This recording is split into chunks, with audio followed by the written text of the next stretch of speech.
Good morning, everyone, and a very warm welcome to the IAOP webinar.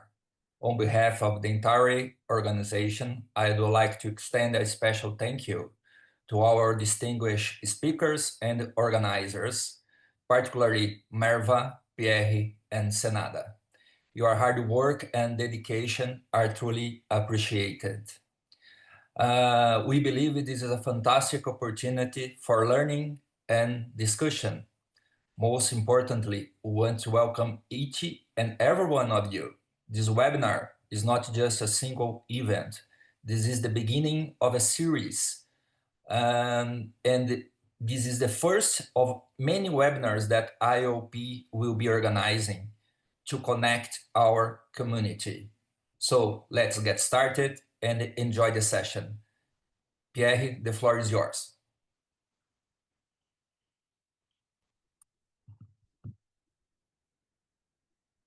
Yes, thank you. Sorry. So thank you very much, everyone, to connect. Thank you very much, Pablo, for the introduction. Merva and Senada have done a fantastic work in organizing this with yourself. All the panelists that you will hear are the top people in the field of oral dysplasia. So I think I'm sure it will be a fantastic moment. I'm very happy that there is a connection between IAOP and the INTERCEPTOR network that is funded by the European Union. And I think that is the beginning, as you were saying, of something that will continue for the best of what the patients are expecting from us. Better diagnosis, better research, and that's it. So thank you both, Pablo and Pierre. I think everything is said. And once again, very warm thanks to our Merva. She did all the work together with Marine, of course, as always, supportive. And I want to thank our speakers. I would not lose too much time on many words. I think the program tells it all. So Merva, please. Okay. Actually, whenever in the world, welcome to our first webinar. We are so excited. I'm also so excited because the IAOP and INTERCEPTOR has a very important part of my academic life. So let's start with this mystery of oral epithelial dysplasia diagnosis. When you look at my title, it looks like a little bit easy when we compare with the other speakers, because I just put all the problems in the middle and other speakers just try to solve them out. Okay, let's start with the meaning of dysplasia. Actually, this is also so difficult to answer. Maybe basically abnormal growth and differentiation caused by genetic alteration, but it is so easy to say. Unfortunately not. You will see a very nice squamous epithelium here, and this squamous tissue consists of a cell block which produced by a single stem cells, and these stem cells actually produce the amplifying stem cells which have the more division capacity, and all these daughter cells move slowly upwards to the surface. And if the DNA of these stem cells, you will see here, is heated by a carcinogenic substances, at that time, if left unrepaired, all these daughter cells will have the genetic alterations in their DNA. And turning to the top of the view, you will see different clonal units here. You will see. And if the continuous exposure of the carcinogenic substances continue, of course, the result in the accumulative damage in the DNA. So this makes these stem cells the uncontrolled divisions. And neighboring cells, you will see now, and the cells literally displaced, and a very large precancerous field appear. Sometimes we will see as a white patches or white or red patches in the clinic, but they can remain in this state for many years. But if this further genetic damage continue, the stem cells actually get able to invade the basal membrane, and just we will see the squamous cell carcinoma. This is one of the pathway to use the dysplasia, but unfortunately now not all of them use this pathway. This is a very nice study. Actually, this is the in silico analysis. They just evaluate the 86 OED cases compared with this squamous carcinoma-like pathway. And they found that 20 of them show this. And after 6-year follow-up, 35 of these OED cases progressed the squamous cell carcinoma, and only 7 of them shows the OCC-like pathway, which means that other 28 precursors shows another pathway. This is the first problem. Which pathways are more responsible of carcinoma progression? Secondly, maybe that's the most important one, histopathologic diagnosis of dysplasia. We will 16 architectural features. We have the 12 cytological features and totally 28 features. Under the microscope, we try to see these different features or not. Actually, these yellow ones, the new in the last blue book, and the red ones just removed architectural features to cytological features. And yes, there are unclearance between this terminology, but the most important one, how many of these features are sufficient to diagnose dysplasia? Or do all these features have the same significance in recurrence or malignant transformation? Or are they different? If different, which one is more predictive? If we see this predictive enough, it's enough to call this dysplasia. And today we know that some of the features, for example, pleomorphism or loss of cohesion or irregular stratification, they are much more important than the others. So I can show you all of them, but not show you here, because I just want to put the problems, which features are the most important. Fortunately, this is the blue book, and I'm sure all pathologists or other specialists also have this blue book. It's one of our main book. And today we are very lucky because the oral epithelial dysplasia chapter authors, dear Omar, with us today. So I'm really wondering his approach. We really need the 28 different criteria to get the dysplastic lesions. Omar, I'm looking forward to your talk again. Always easy to speak before you. So we will see. Okay, third, how about microenvironment? Actually, the blue book table focus on the epithelium, but no idea about the stromal changes. Today, we know that lyconate immune response is very important for the early dysplasia. And I think that, or we think that we need to add these features to the table, especially the decrease or stop the misdiagnosis of lichen planus, because really, at the very early stage, really they looks like the lyconate immune response if you are not familiar with this entity and also not know the clinical information well. So this is not a lichen planus, just a lyconoid immune response under the dysplastic epithelium. Another problem, how important are microenvironmental changes in the dysplastic lesions? So again, we have a great scientist today with us, and Keith also will explain what lies beyond the epithelial dysplasia. Actually, he is studying for many years the tumor microenvironment, also OPM, the microenvironment. We will see if we find any solution, how we can guess the progression of the oral epithelial dysplasia cases. And the fourth, the clinical appearance and information. We have to know that this information before we give our diagnosis. It looks like a bone pathology.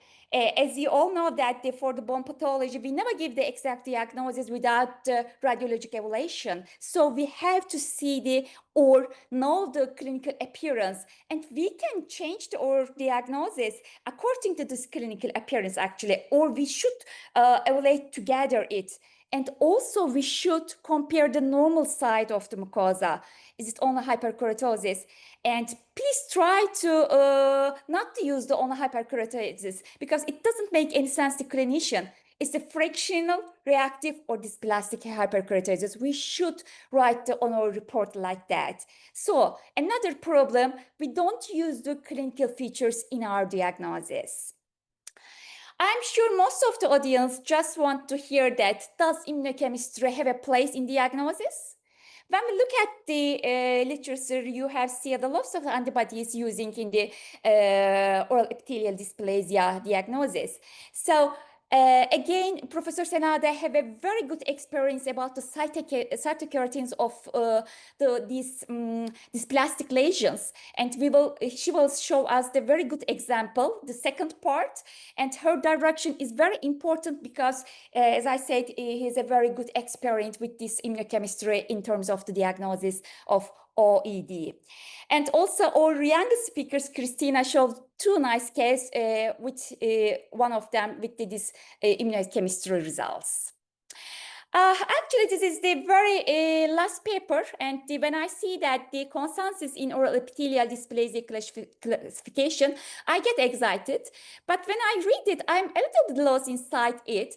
The authors are so distinguished authors, and Kelly, one of our close friends, really want to join this discussion. But now she's, I know, traveling, but she will do her best to attend the discussion session, because I know that she used P53 in her daily routine and think that it's a useful immunochemistry. And what the paper say that, this paper said that, of course, compare with the triple and double systems by their immunohistochemistry, and we know that these was poor, yes, but fairly good in classification with these antibodies. If from the audience, if you have any experience with these antibodies, please join us at the discussion session. Again, I'm sure that most of the audience just waiting from us to discuss the triple or two grading system. Actually, we know that and we believe that the problem is much bigger than this grading system. The problem is the dysplasia or not dysplasia. I think we have to solve this problem out, because the last paper also say that OCC may arise from all grades of OED cases. So if you ask me what's the main problem of this dysplastic lesions, there's only one problem. It is the lack of a proper grading system. Just because of this, the INTERCEPTOR group, just Senada's invitation, we just get together in the Antwerp University with the Senada's great hospitality, and we try to find a clear different grading system for different types of OED. Senada just laid down here, and I'm showing the whiteboard. This whiteboard, because it's very important for our first step to make a different grading systems. You will see 6 different classification here, basically, and we just try to make these features included with the clinical features. You will see some papillary or verrucous clinical features here, but we have some road to get this white paper finish. Here we just discussed that if the artificial intelligence help us to get which features are the predictive. So here, again, in our group, we have, fortunately, Professor Ali Kuram from Sheffield University. He's a world name in terms of the digital analysis of oral epithelial dysplasia. And this is his team working, and they get the hundreds of citations in a very short time, because they try to find which features are more important to show the malignant transformation or recurrence of dysplastic lesions. Again, we are looking forward to hearing Ali again. And if we finish the first time in a piece, because I know we have all different approach for the dysplastic lesions, and if we finish this part, the second part actually start with the treatment modalities, and Professor Marcio give his institute experience and share with us. And then lastly, I just want to invite you the 50th anniversary of the Oral and Maxillofacial Pathology Association Congress.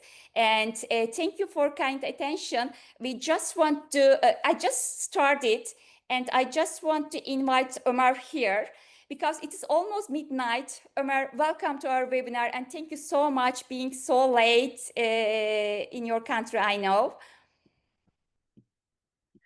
Thank you very much, Merva. Yeah, it's a pleasure to be with you here. And just only to present, it's very difficult to present after you. Thank you. You have nailed all the points that I'm going to discuss, but I'm going to try to do my best just only to share my views about recognizing oral epithelial dysplasia. So welcome everyone. I'm Omar Kujan from the University of Western Australia Dental School. Today I will be talking about recognizing oral epithelial dysplasia under the microscope. And as I like to call it, spot the changes because it's very important.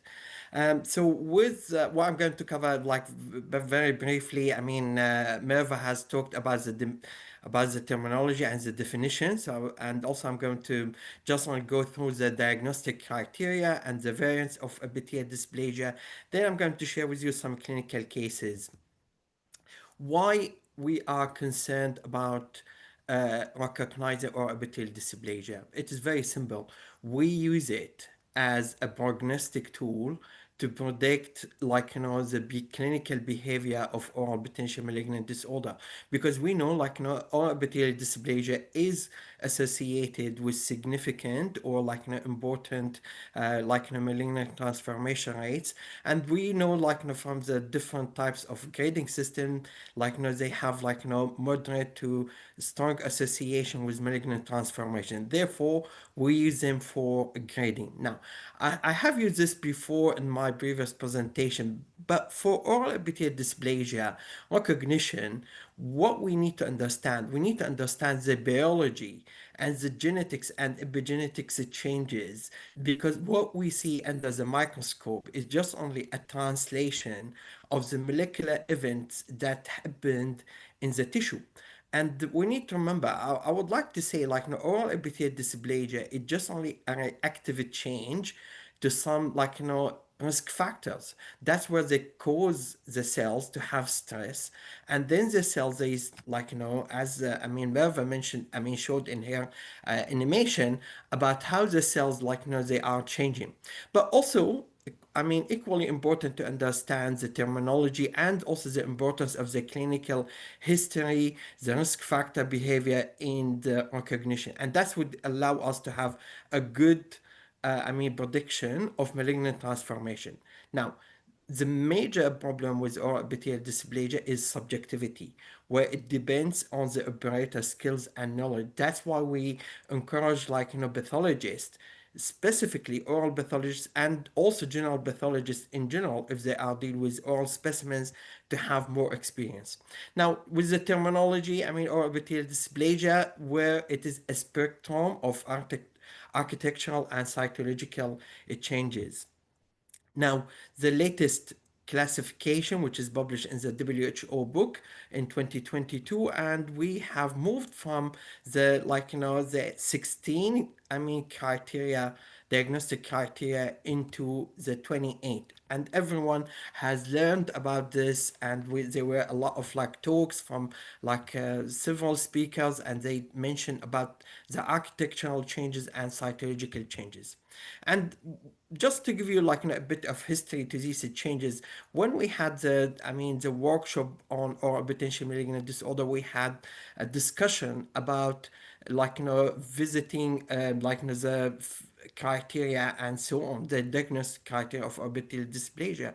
And we had quite a good discussion about what we may need to do. And then we just want to mention here that in this paper, we tried just to provide a rationale about why we need to recognize these changes, because they have biological meaning. And that's why, in the same paper, we tried to link some of these features like to some of the some of the mechanisms that they are changed during the process. Just I want to mention this, like oral epithelial dysplasia. It's just really a state where it increases the risk for malignant transformation, and that's what I want to to highlight here. Not all oral epithelial dysplasia cases will transform into malignancy. Also, Professor Karam, the group, they have really produced an excellent, atlas, in this paper where you could see all, they provided really a good visualization of the diagnostic criteria, where if you want to learn more about, some of these description and so on, you could go to that paper. I can't go to the details of each one, but I'm going just only to mention that for you so you can go and check them. Also, for the variants of oral epithelial dysplasia, we have the traditional one where we need to see architectural and cytological changes, but also we have differentiated dysplasia where the changes are specifically related to the architectural to the epithelial to the epithelium itself rather than to the cytological morphology of changes. The awareness of this of these changes would is quite important to prevent misdiagnosis, because some cases they could be diagnosed as keratosis with no dysplasia, and that's something Senada has done a lot of work in that space, and also other groups from Netherlands where they provided really a good description about differentiated dysplasia. Also here another variant, which is HPV associated OED, and they have really provided a good description where we have this very clear distinction between the traditional OED and HPV related OED. Now, I just want to mention this paper because it's an excellent paper, because they discussed the diagnostic criteria and they found really quite interesting findings. So what they found, the use of B16, we know that B16 is an established surrogate marker for HPV in oropharyngeal squamous cell carcinoma. But given that the low prevalence of HPV-related OAD, this could lead to high false positive.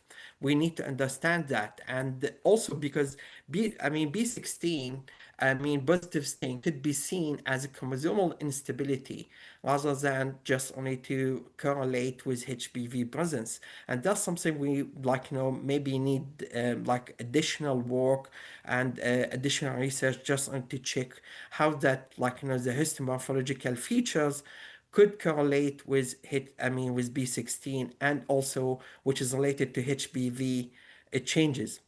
What I would like to mention here and also to highlight, when you want to, when you're going to make a diagnosis of HPV related OAD, it's very important you correlate the morphological features with the viral, cytopathological changes, because that would be quite important. Remember, HPV molecular testing is important, and there are different types of that, and they have different sensitivity and specificity, and I can't discuss them in today, but just only we need to understand that B16 alone is insufficient, and that's why we need to recognize here the changes where that's where we could the specific changes in where you could see viral inclusions and particles within the cells.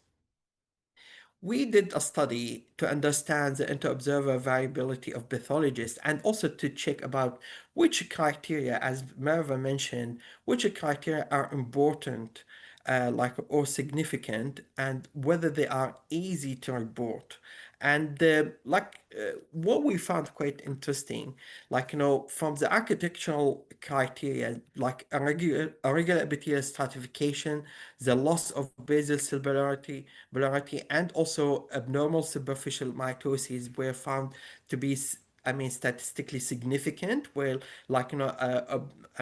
pathologists from all over the world, they have found these are quite important and significant. From cytological changes, they focus more about pleomorphism and atypical mitosis, and also about hyperchromatasia. So these are the most common features which is found by by this survey. Alongside of that, I did like a literature search to find what are the criteria, which criteria are more significant. So I tried to find just want to identify the studies they have looked about that, and there were only a few studies, not that much. Then what I did some bit of stat analysis, and based on that, you could see here from the list, like dope-shaped nitrogens, loss of epithelial cohesion, loss of stratification, suprabasal mitosis, and the changes to the to the top surface of the epithelium, where you have verrucous or papillary, and also the ultra-keratin button. These are the mostly significant, and they are statistically significant correlated with malignant transformation. From the cytological list, you have nuclear hyperchromatasia, nuclear pleomorphism, and also cell morphology, and also the increase of nuclear cytoplasmic ratio, and in addition to atypical mitotic figures. But we need to understand, when it comes to the recognition of oral epithelial dysplasia, it's very important. We need to minimize or just to exclude some other conditions where they mimic oral epithelial dysplasia. For an example, when you have inflammation and with lichenoid features, that can complicate the diagnosis. It becomes very problematic. Also, when you have candida infection, when you have an ulceration, and also when you have some artifacts. So I'm going to share with you some cases. So I have here case one, where we have a biopsy which is proven OLB, and then the patient came with a white black on the right buccal mucosa. They took a biopsy, and you could see here this change, and you could see here the typical changes of OLB on the side of the biopsy, right? Now here you could see the features of OLB, or lichenoid reaction, or OLB. And here you could see in the center of the lesion, we have here hyperkeratosis and hyper orthokeratosis at the same time. And also we have these changes. You could see it's a drop shape, the changes, also the changes that we have significant architectural and cytological changes. In that context, we need to move from the diagnosis of OLB, and also when we did KI67, because we do it for all cases with keratosis, we run KI67 as a standard staining for all cases. We saw significant changes. Yes, the proliferation activity is still at low to moderate, but it's still quite significant compared to normal. Based on the diagnosis, we make the diagnosis here keratosis with moderate dysplasia with high grade. The second case, where we have persistent non-healing ulcer on the left heart bullet, and the patient had two biopsies. The first biopsy came back as non-specific ulceration. And as you can see here, the major ulcer, and also you have the epithelial hyperplasia, but the significant inflammatory infiltrate. Because of the clinical appearance, I was quite fortunate just to have the clinical photo, so it was sent by the clinician, and I was quite suspicious about the lesion, so we took deeper level, and we went as you can see here, we found some some here, some atypical changes, but these could be reactive atipia because they are close to the ulcer surface. But we went to level 12, and at level 12, we started to see different morphology. And you could see here there's a significant, changes, but these are reactive. These are like dysplastic changes. They are not reactive changes. Even will just only distant from the ulcer bed, you could see here the changes, and we made a diagnosis of hyperbaric keratosis with moderate epithelial dysplasia, high grade. The third case where we have a lower lip with sun damage, and I just want to mention this case because it was diagnosed by a general pathologist as actinic cheilitis. As you can see, the cellular elastosis and also the changes, but you could have here, this is a change that's where it was of our concern. And you could see here, it's, I mean, these epithelial cells, they are not quite in like, reactive. These are dysplastic. And also here you have this area as well. When we did Ki-67, it was consistent with our observation and supported our diagnosis of keratosis with epithelial dysplasia. Now, we used also border planning in some cases, but we didn't find it quite useful. That's something perhaps maybe for discussion. And also I want to mention here, like, sometimes you could receive some biopsies and these biopsies are non-diagnostic. And that's why we need to write back to the clinician, ask them to have a proper biopsy, like to have bunch biopsy or with like, a deep area. We need to see what's happening beneath the epithelium, which is very important because Keith is going to talk about the microenvironment, which is quite important to understand. So my home message to you, like, when it comes to the recognition of, epithelial dysplasia, it's very important to decide whether it is dysplastic or not. But first, you need to have really a proper understanding of the terminology because that would help you to understand. You need to understand the diagnostic features, and you need to exclude other lesions because that would help you to avoid any pitfalls and any issues. And then it is always you need to ask yourself, are these changes reactive or they are genuine change? You need to have to follow a structured approach when you go into to do your diagnosis. We encourage always to have consensus reporting by at least 2 pathologists when it comes to the diagnosis of all keratosis or keratotic lesions, because it's very important, because sometimes you could miss out and then your colleague would help you to pick up these cases. So deeper levels is very important, like, at least to have like 6 to 9 levels as standard approach. Ancillary testing, Ki-67, cytokeratin 30 and 17, where Senada is going to talk about them. And the grade of dysplasia, whether you want to use the WHO 3 grade or if you want to use like the binary grading system, it doesn't matter. What it matters is that you recognize the dysplastic changes. If you are not quite sure about the quality of the biopsy, please ask the clinician to repeat the biopsy, specifically when there's candida infection. Thank you very much. Before I go, I need to present, it's my pleasure to, present my colleague,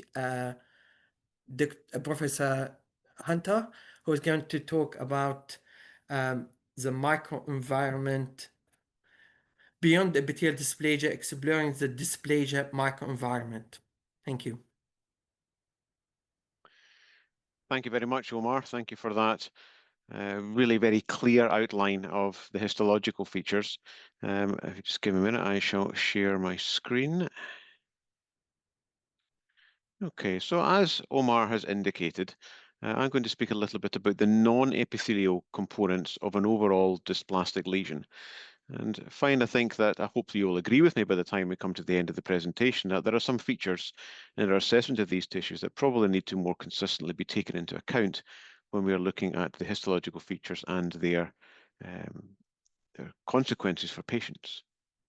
So here's our histological image of a dysplastic lesion. It's a severely dysplastic lesion, as you can see, with a lot of the features that Omar has shown to us in some of the previous slides. And again, as Merva indicated to us as she started our presentation, we have a long list of features, a longer list than we had in the 2017 classification of histological features which may be associated with epithelial dysplasia. Now, it's not a tick list. It's not expecting to get all 28, and you don't get brownie points for getting as close to 28 as possible. But nonetheless, these are the features which can be there, and they're in different combinations, and perhaps also in some of the different subtypes of dysplasia that Omar has been talking about. But the one thing that is notable in its absence here, despite the fact that we have got to these 28 features, is that we have something missing. And that is the element of the overall cellular context of the epithelium, the underlying connective tissue. Now, we have had some mention of the immune infiltrate in these, and that's a very important component of that. But I'm sure you're very well aware in the context of oral squamous cell carcinoma that we have a tumor microenvironment. And there are various components to that, and that includes the epithelium, which of course, but there's also supporting connective tissues, and that includes the fibroblasts and the extracellular matrix that they produce. There's also elements of the blood vessels, which are there providing nutrients and so on, and the various component cells of the immune system, both innate immune response and the adaptive immune response. And these are present to varying degrees. Very important in the assessment of oral squamous cell carcinoma. But what about at a pre-malignancy or a potentially malignant stage? Well, in this diagram, you can see here that, in fact, it really is very important that we consider these at the, if you like, incipient cancer point in the development of malignant disease. And there is a lot which is going on in the stroma surrounding these potentially malignant epithelial proliferations that is going to indicate or dictate to some extent how they are going to behave. And so we do need to take that into account. It's not just something that we should look at only once we have an established invasive malignancy. And I'm sure you're also very well aware that, in fact, the connective tissue which is there, particularly in relation to invasive malignancy, is different in a whole number of different ways from normal connective tissue. It has great overlaps with wound healing, but there are changes both in the biochemistry and the biomechanics of the connective tissues which surround malignant epithelial cells once they begin to invade. And so there becomes a greater rigidity in the matrix. The collagen fibers become much more aligned, as you can see in the picture on the right here. And then there are activation of a number of different lineages of cells, not least fibroblasts, which tend to be termed cancer-associated fibroblasts at that point, and then the influx of a number of different innate and adaptive immune cells. So these cells which are there in the background in connective tissue, become activated in wound healing, are aberrantly activated in malignant disease, are also going to be there to some extent within the pre-malignant states.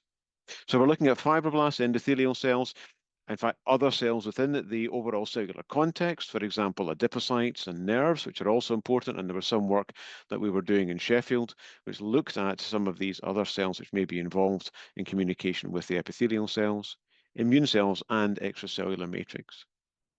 Of course, the one thing which we get when we get a biopsy is that we get a very much a static look-see at one point in the way that this lesion is evolving. This microenvironment, the overall environment in which that epithelium exists, and the cells which are surrounding it are always in dynamic flux. They are, there's variations in hypoxia, in oxygen tension, in the metabolism of the cells, in pH, in the microbiome, of course, which is a very important part of oral epithelial dysplasia, which we're not really dealing with today, but it's another very important part which does provide a constantly changing environment. When you have a look at the single cell sequencing, and this is disrupting tissues, flow sorting all of the cells, and then undertaking RNA-seq on the individual cells and looking at the range of cells which are present and how they cluster together. On the left here, you see the classic Param paper in head and neck squamous cell carcinoma, in which the malignant cells, in fact, there are different clones of them. That's the main figure, that's figure C, and you can see the different clones of cells. But also in A and B, there are non-malignant cells. And again, you can see that in the background, there are various component parts of the innate and adaptive immune response, and also, interestingly, various subtypes of fibroblasts. But when you have a look at the right hand of the figure, you can see here that there are various groups of cells also within the dysplasia microenvironment, and it's the same groups of cells. You can see, for example, in the main panel D here, that the epithelial cells are actually a relatively small component of that. You would expect that. It's just a surface epithelium.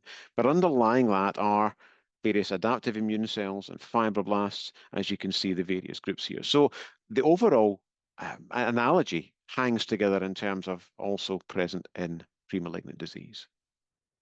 So there we go, T cells, myeloid cells, fibroblasts, and so on. And this does take us over into the paradigm of the dysplasia microenvironment, the hallmarks of pre-cancer.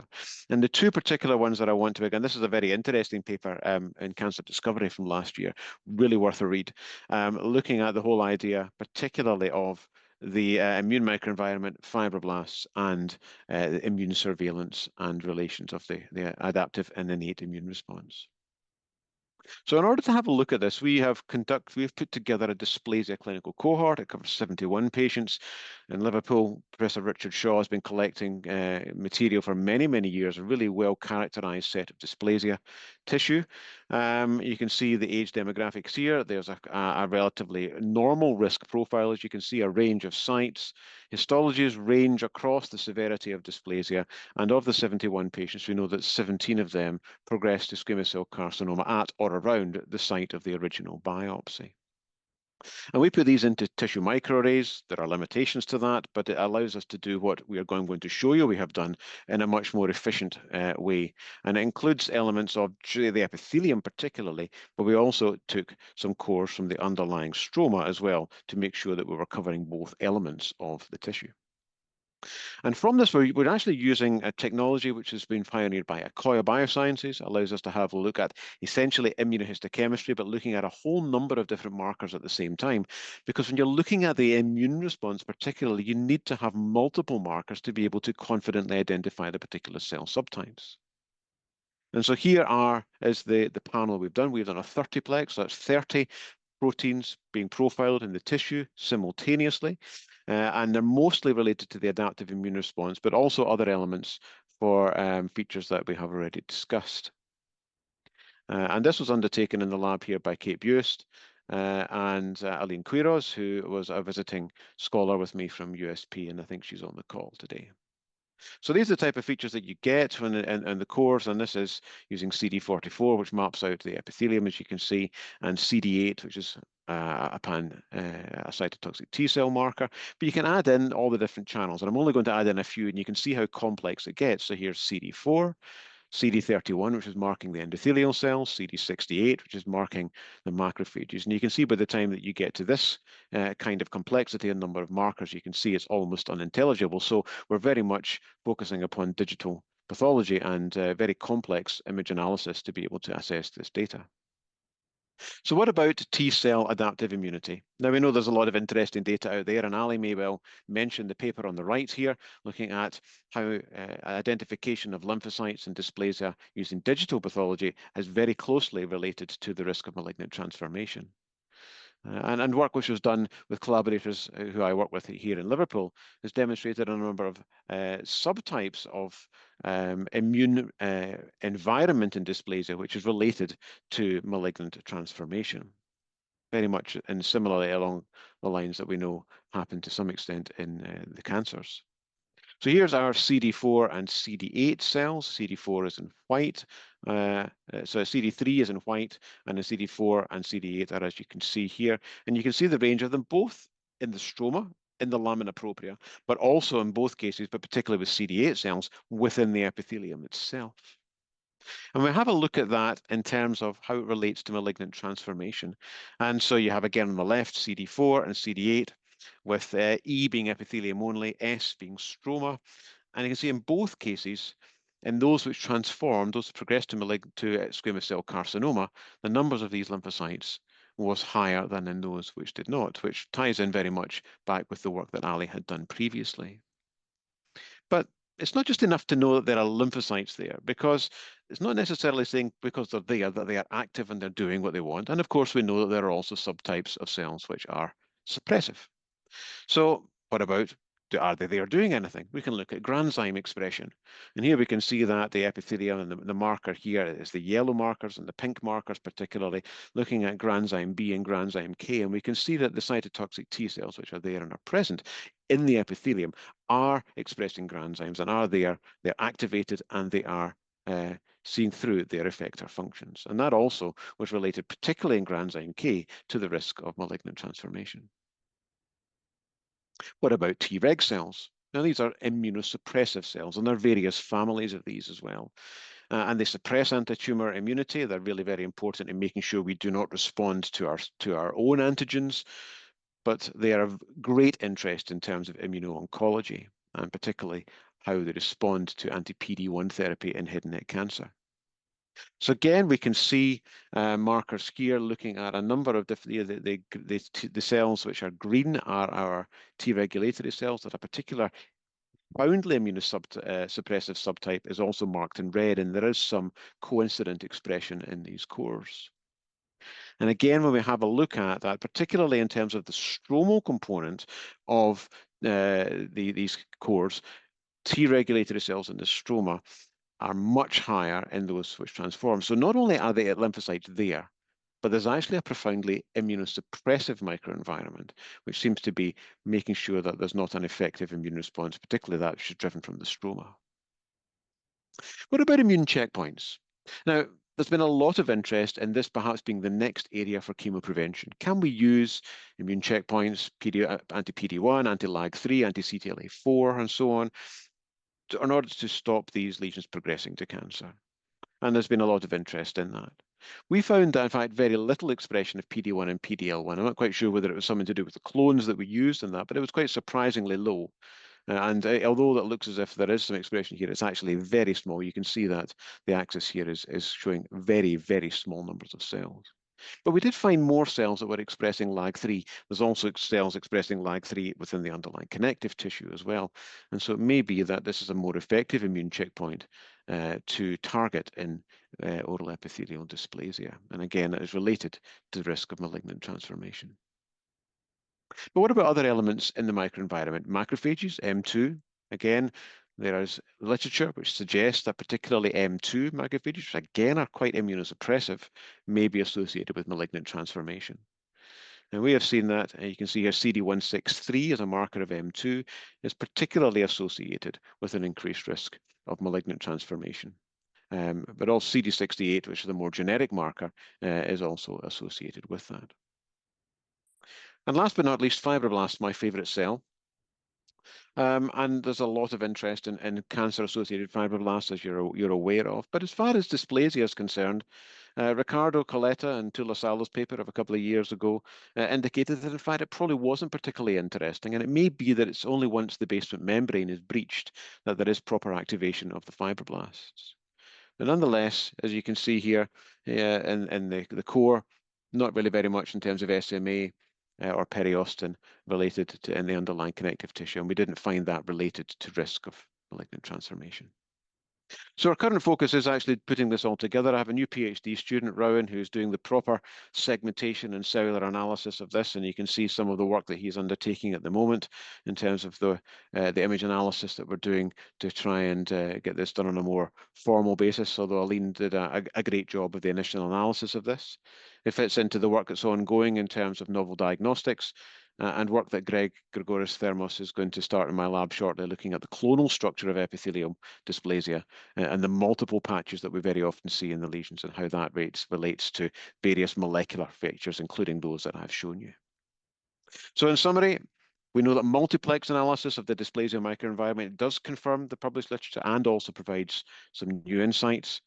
And we might be able to use these to help us prove our transformation prediction for various lesions. Other interesting parts like immune checkpoint inhibitors, I think the jury is still very much out on that, but it'd be very useful if we can integrate some of these features with OPMD biology to move forward. And as always, thank you very much for those who are have contributed to this. Kate and Aline, who are here, have very much contributed to this, and I'm very grateful to them and a whole number of collaborators, as you can see here. So it's with great pleasure then that I'm going to pass on to my colleague and my former colleague, shall I say, Ali Karam, who's going to talk much more about certain aspects of the digital assessment of these lesions. Over to you, Ali. Thank you. Thank you, Keith, and thanks for the insightful presentation on multiplex microenvironment of the oral epithelial dysplasia. So I'll be approaching it from a more simplistic point of view of, are there any features on the H&E images that can potentially help us identify whether there is dysplasia present or predict the malignant transformation risk of these. So I don't really need to tell this audience the gravity of the situation right now. Of course, a significant proportion of the lesions can transform, and it's difficult for us to predict which ones are going to transform because we don't have any reliable predictors. As you know, and people have previously mentioned about challenging in grading of oral epithelial dysplasia, we have 3 grades. Binary grading system has also been proposed by my friend Omar. But there's a long list of features, as you heard. And in addition, there's also the subjectivity of considering, some people consider the thirds of the epithelium that are involved. So it is not really a surprise that we struggle to agree on the grade of oral epithelial dysplasia. And our friends at the WHO decided to make that more challenging by adding more features. So are we heading in the right direction? And is there anything we can do to actually make things a little bit easier for us pathologists? So Omar tried to do that a little while ago in terms of using a binary system, and that the number of features can perhaps indicate whether something was low risk or low grade or high risk. But it's not become widely used. And also with the new addition of the new features, it remains to be seen whether the binary system remains the same or whether it needs a tweak as well. So this is where we've thought that AI can potentially come in, because it has been shown to help remove subjectivity in cancer classification in a range of studies. And it can also produce quantifiable outputs. So it removes that sort of gut feeling and the variation between my diagnosis and your diagnosis, and perhaps give us a score which everyone can rely on. And a number of studies have shown that AI models can outperform pathologists, or at least help pathologists in detection of various cancers, and also the behavior of these cancers as well. And the other big advantage is that we can obtain big data. So all that data, for example, that Professor Hunter was showing, lots and lots of gigabytes of data from a single slide, is not humanly possible to analyze it. Even on a H&E slide, we can't access every single cell. So AI actually gives us the power or the ability to analyze all of those cells. So our research question was, can AI and digital analysis actually reveal any novel prognostic information about OAD progression? And as part of that, we wanted to identify whether there were any histological and digital markers for malignant transformation and recurrence, and also look at developing novel digital and computational models for outcome prediction of OAD. And a lot of this work was led and done by Hania Mahmood, who was an academic clinical fellow in neurosurgery, has successfully finished and now is a senior clinical lecturer.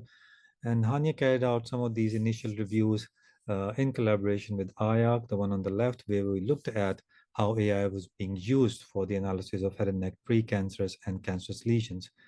And what we found was that there was a lot of interest and potential for these to be applied.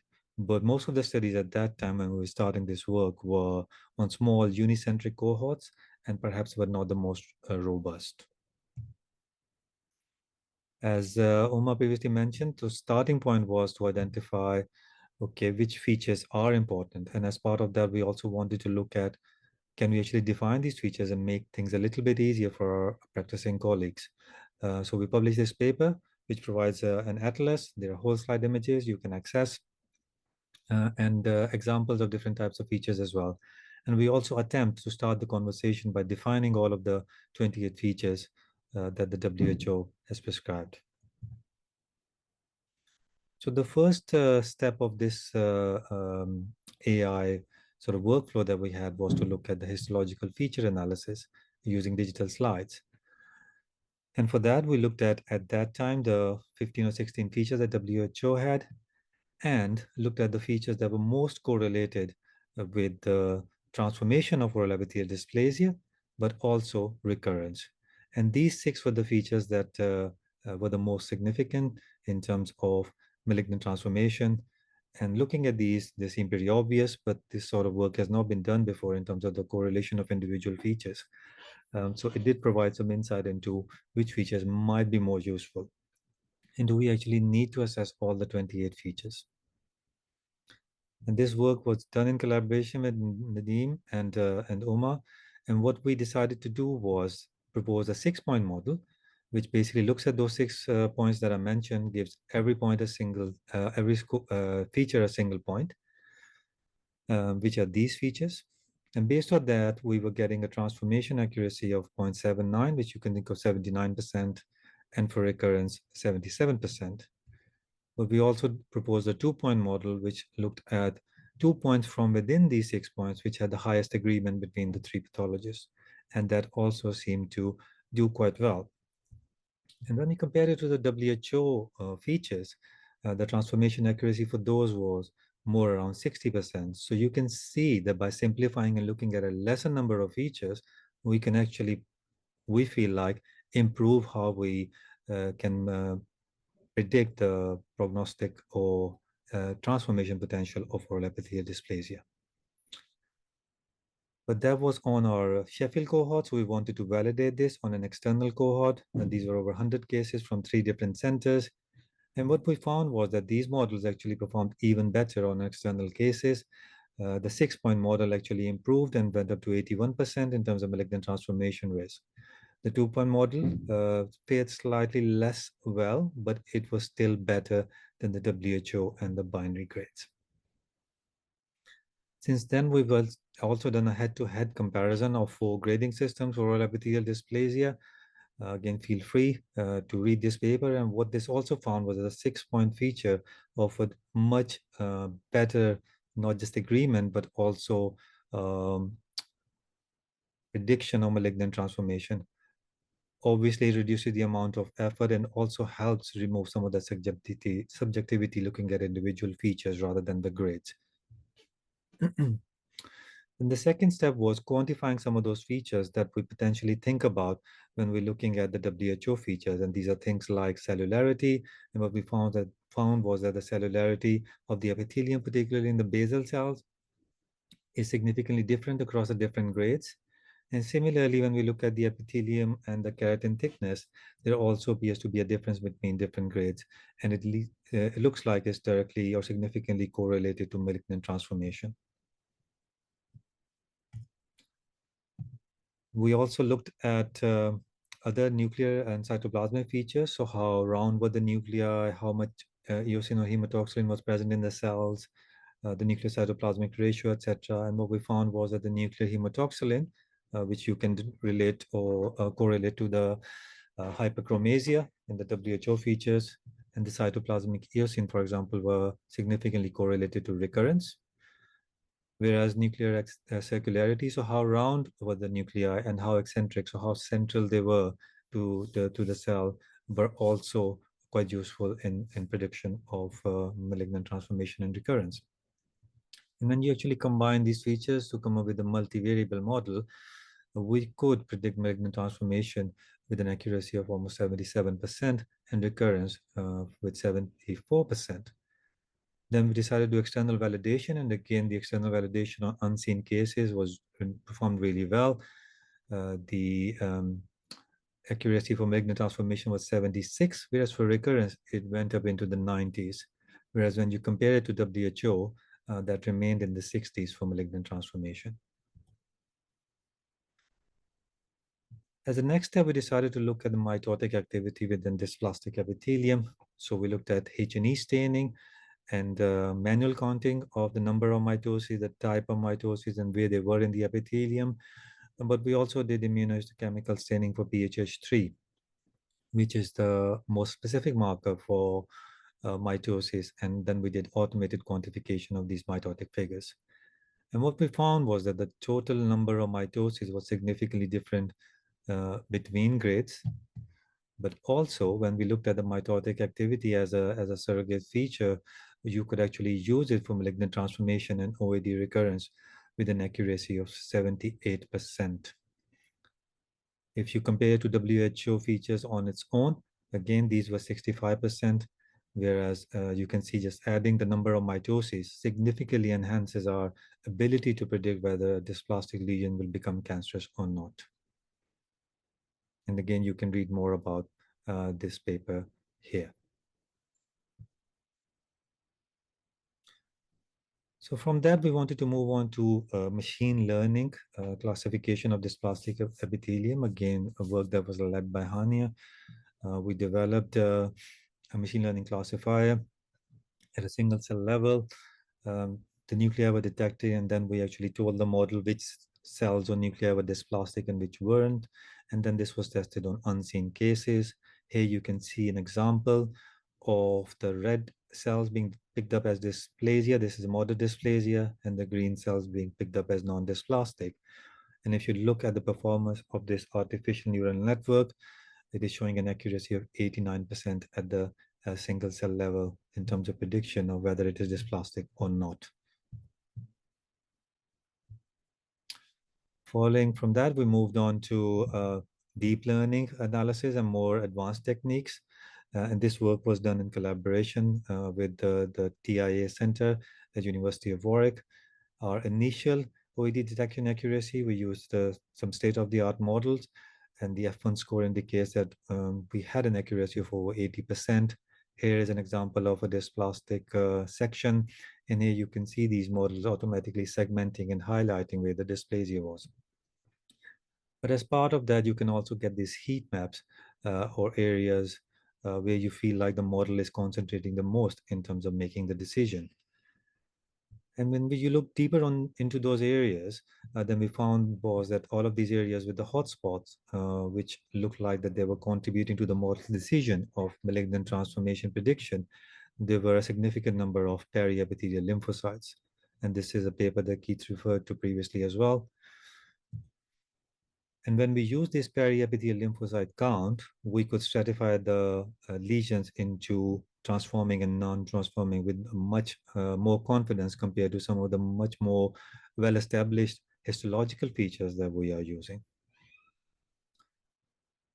But as an extension of that work, then we decided to look at intraepithelial lymphocytes, and this work was led by Adam, and then Hania and Nasir, of course, were part of this work as well.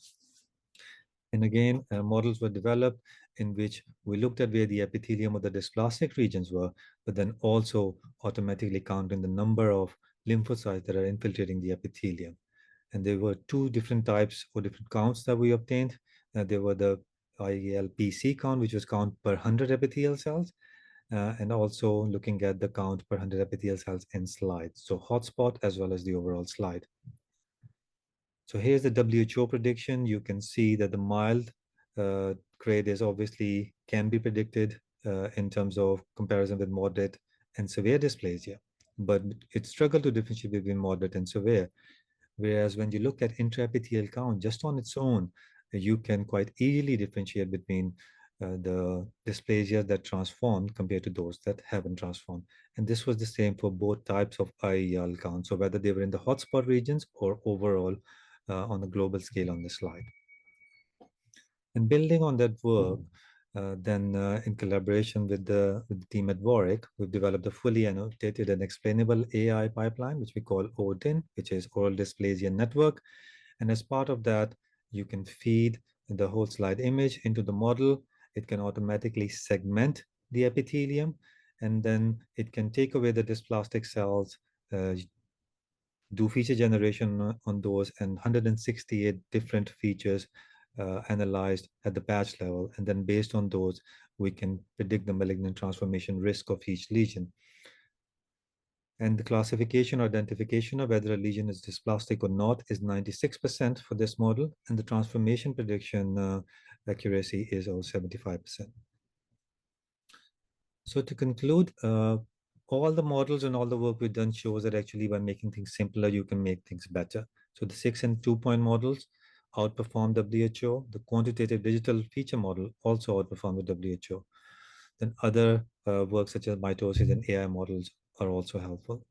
As part of this process, we developed the largest digital multi-center OED cohort to date, and now we're taking it forward for a multi-center large-scale validation so we can take some of this work to our patients. And going back to a paper that Omar highlighted, this paper which is quite a useful resource in terms of talking about and explaining some of those features and the grading system. But within this paper, the authors also acknowledge that it may not be possible to derive a single system, and that therefore an attractive idea is to identify patterns that might be graded differently. So perhaps we don't have to put so much attention on grades, but perhaps we need to move more towards either a pattern-based classification or a feature-based classification. And then Merva mentioned earlier, these are the sort of things that were mentioned in this paper as well. And we are developing, as part of INTERCEPTOR, a collaborative paper or position paper in terms of looking at pattern-based recognition and classification of OED. I just want to acknowledge everyone who's contributed to this work. And thank you to all of you for listening, and for IAOP and INTERCEPTOR for giving me this opportunity to share some of our findings.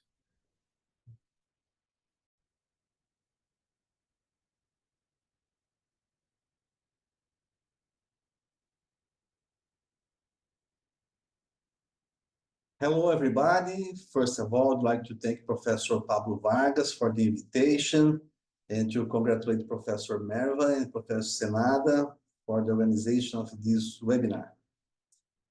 My topic today is clinical pathological features and treatment of gingival leukoplakias, sometimes called as ring around the collar leukoplakias. In 2020, Professor Mark Lindgren published an editorial, O entitled "We Have a Ring Around the Collar Problem," to emphasize the difficulty in diagnosing and treating this type of lesion. 1 year later, another study published in Journal of Periodontology tried to associate marginal gingival leukoplakia to ring around the collar leukoplakia and to proliferative verrucous leukoplakia. Here we have 4 clinical images of this peculiar lesion. And 2 years later, another study published in O, a retrospective study of 5,036 patients in Ontario, Canada. This study reported that gingival leukoplakia has a distinct clinical pathological profile from conventional leukoplakia and occur more commonly in women over 6 years of age, with a high recurrence rate after treatment. Although we have some publication on this subject, we have many doubts, such as, is this lesion uncommon? It is clinically more aggressive? Does it have a higher recurrence rates? Does it have a higher rate of malignant transformation? Is it an early manifestation of PVL? To answer this question, we need more studies. Therefore, we performed 3 studies to investigate the clinical pathological characteristics, therapeutic approaches, and outcomes related to gingival ring around the collar leukoplakias. The first one was a systematic review, the second one was a clinical pathological study, and the third one was a series of cases. The systematic review was recently accepted for publication in General Dentistry and tried to answer the following question. Considering the clinical pathological characteristics and post-treatment outcomes, are leukoplakias on the marginal gingiva different from those in other locations and from PVL?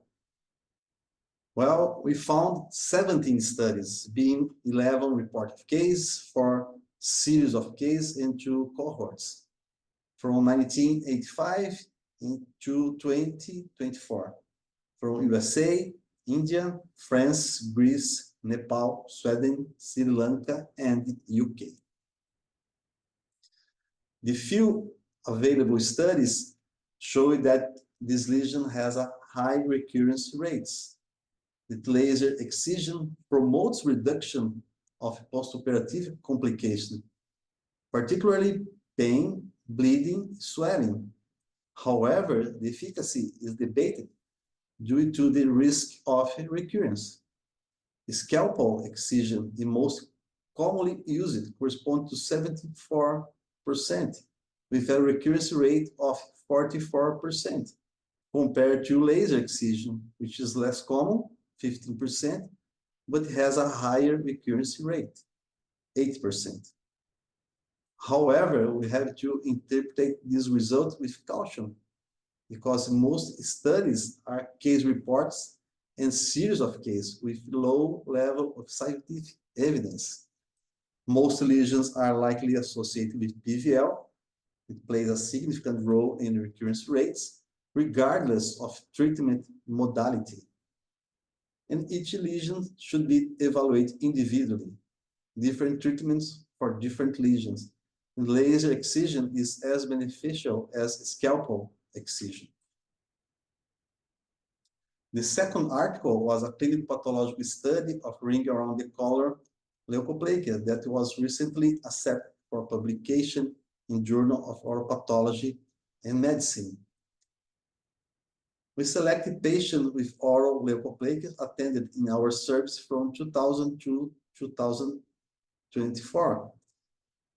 The patients with leukoplakia on marginal gingiva. We found 258 patients with oral leukoplakia, being about 12% on marginal gingiva, corresponding to 32 patients, being 16 males and 16 females, with an average age of 60 years. Interesting that 24 patients had multifocal lesions, and most lesions were clinically homogeneous with average size of 1.4 centimeters. And very important to emphasize that 70% of these patients were diagnosed with PVL. Here we have some clinical example of this lesion, here most around the teeth, the marginal gingiva, and here the lesion extending from marginal gingiva to attached gingiva. Regarding recurrence, we've had a similar results compared scalpel excision and laser excision, correspond to 80 and 70% respectively, and no malignant transformation was observed in this group that had lesion treated. On the other hand, this 19 patient that the lesion was just wait and see, we had one case of malignant transformation.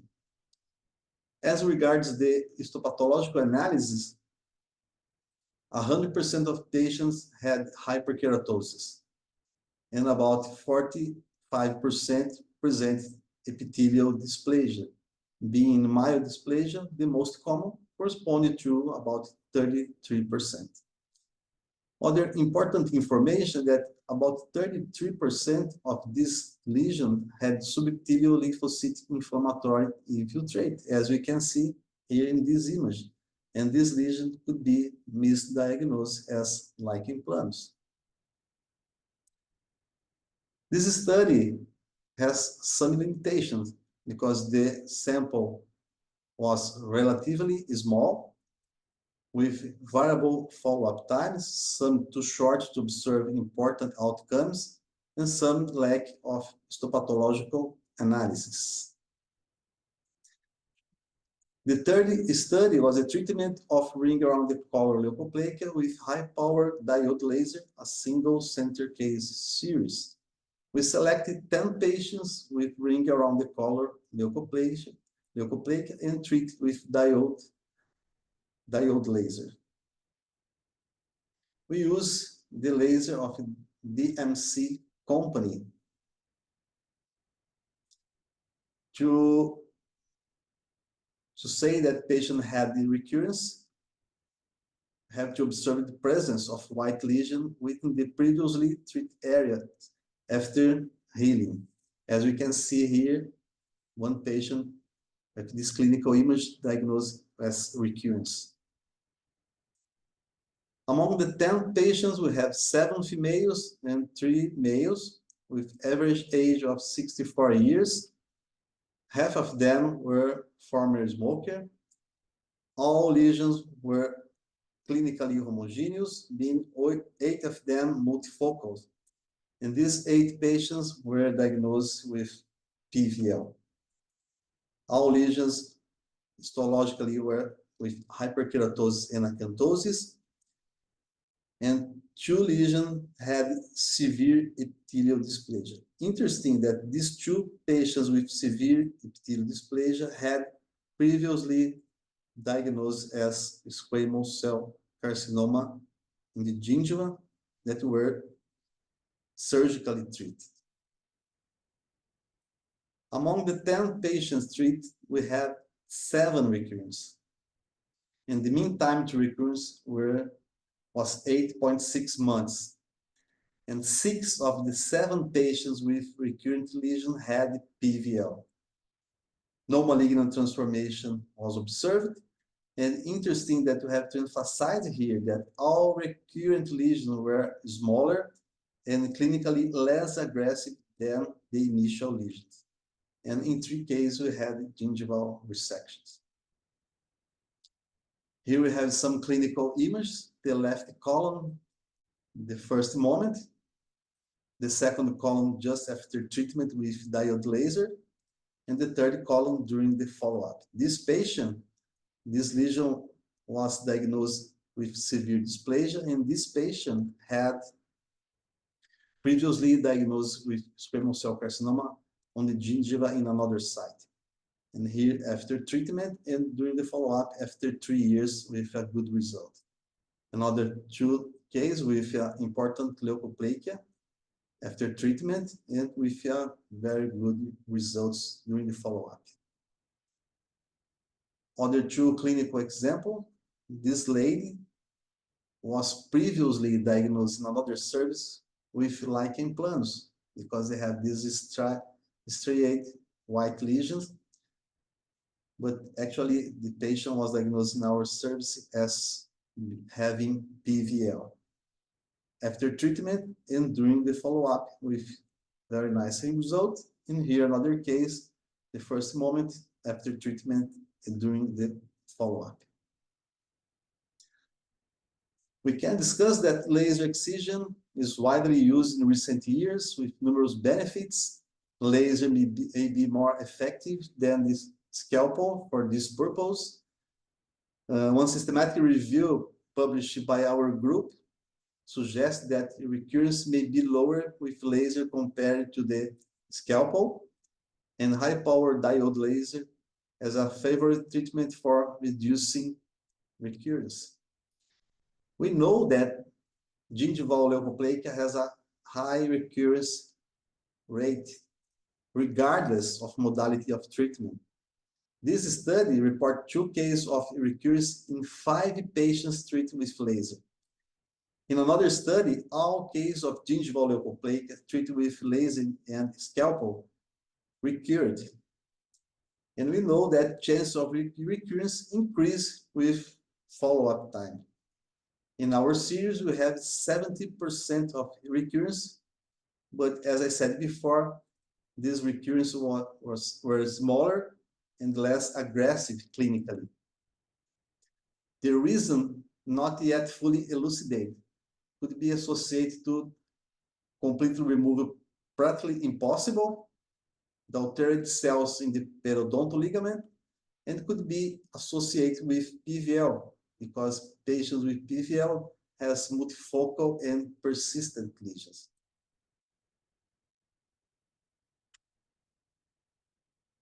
This article was recently published in Clinical Advanced Periodontics, as we can see here, with the title Treatment of Ring Around the Collar and Other Gingival Leukoplakias with High-Powered Diode Laser, a Single Center Case Series.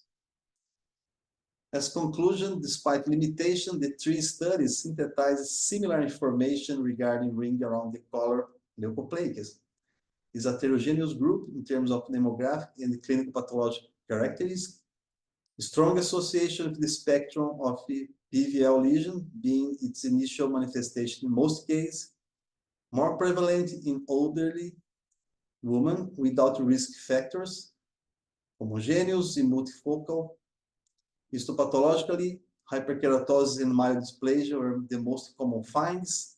Laser excision may be more advantageous for controlling extensive and recurrent lesion. Recurrence is common, although smaller and less aggressive, and malignant transformation may occur. Therefore, careful follow-up is always recommended.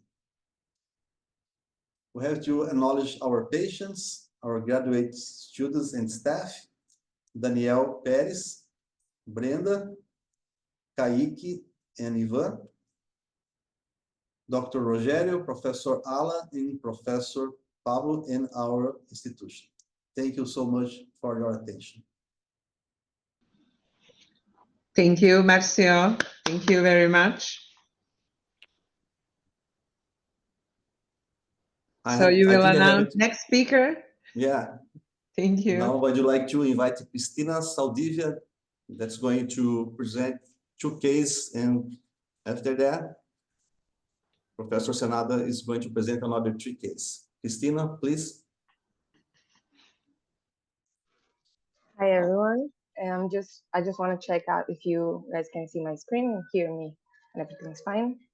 Yes, everything is okay. Yes, Cristina, all is fine. Thank you. Okay. Hi everyone. My name is Cristina Saldivia. I am a PhD candidate from Piracicaba Dental School, State University of Campinas in São Paulo, Brazil.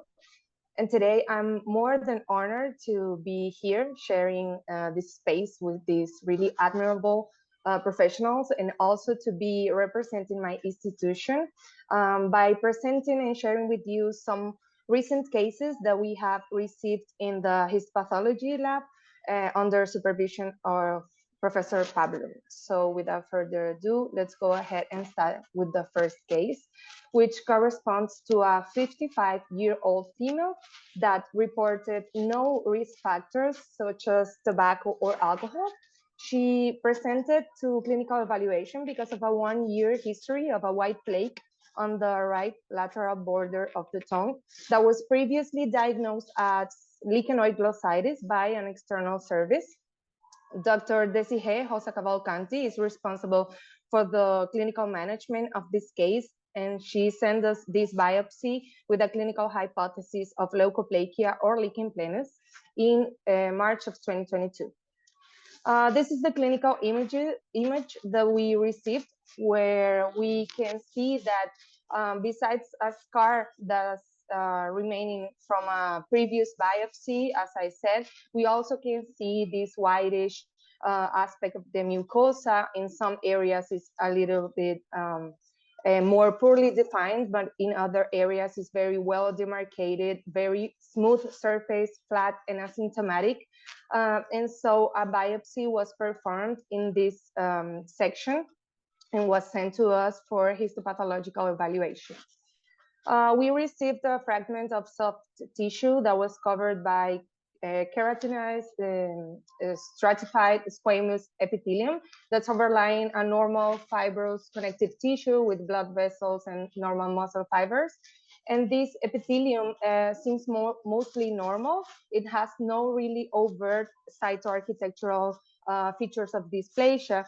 But in retrospective, when we see closer, we might identify some changes, some cytological changes restricted to this very basal layer of the epithelium. However, in the whole context of the biopsy that we received, and with this very scant inflammation, the final diagnosis was no dysplasia, which is still compatible with the clinical diagnosis of leukoplakia. And so the patient was advised to follow a surveillance protocol, which she adhered to. So 3 years later, in June of this year, she presents again for clinical evaluation, and we can see that, again, besides the scar, there is a whitish, grayish, poorly defined area as a plaque with a very poorly defined demarcation, but still visible lesion. And so again, another biopsy was performed. In this fragment that we received, we for sure can identify some cytoarchitectural changes that confirm that there is oral epithelial dysplasia affecting for sure the lower third of the epithelium, but also in some areas goes upward to the middle part. And we can see some changes such as these bulbous root processes that are in some areas more drop shaped. Also the sharply defined demarcation or margin between normal mucosa and dysplasic mucosa, and these changes in keratin patterns from para to hyperorthokeratosis, as well as some changes in the lower half of the epithelium, such as this loss of polarity, this nuclear and cellular pleomorphism, and this loss of cohesion that is affecting this area, and that we can confirm at higher magnification. And finally, some single cells keratinization, which in total, in combination, led to the final diagnosis of moderate dysplasia. We assessed these cases with some immunostaining. So the first biopsy was assessed retrospectively, and we did Ki-67, in which we can confirm that there is a normal proliferation rate, mainly in the basal and suprabasal layers of the epithelium at normal rate and with normal size nuclei. And interestingly, when we performed cytokeratin 13, we saw that most of the sample stained positively and strongly for cytokeratins, but there is some patchy stain loss, mainly in the area that we doubted for dysplasia earlier. So this is very interesting because normal epithelium should not have this reaction to immunostaining, and also cytokeratin 17, which is expected to be negative, was also weak to moderate, staining the superior layers of the epithelium in some areas, and in some other areas it went down to the basal layers, which is also not expected from normal epithelium. This is in contrast with the second biopsy that was diagnosed as moderate dysplasia, in which we see a higher proliferative rate with cells staining positively in the more suprabasal layers of the epithelium, and also with altered size nuclei. And regarding cytokeratins 13, we can see a sharply demarcated margin between normal staining and loss of staining in the dysplasic areas of the epithelium, while in some areas we could see this weak diffuse staining. In general, we observed that there were no cells staining positively in the dysplastic epithelium, contrasting with the normal one.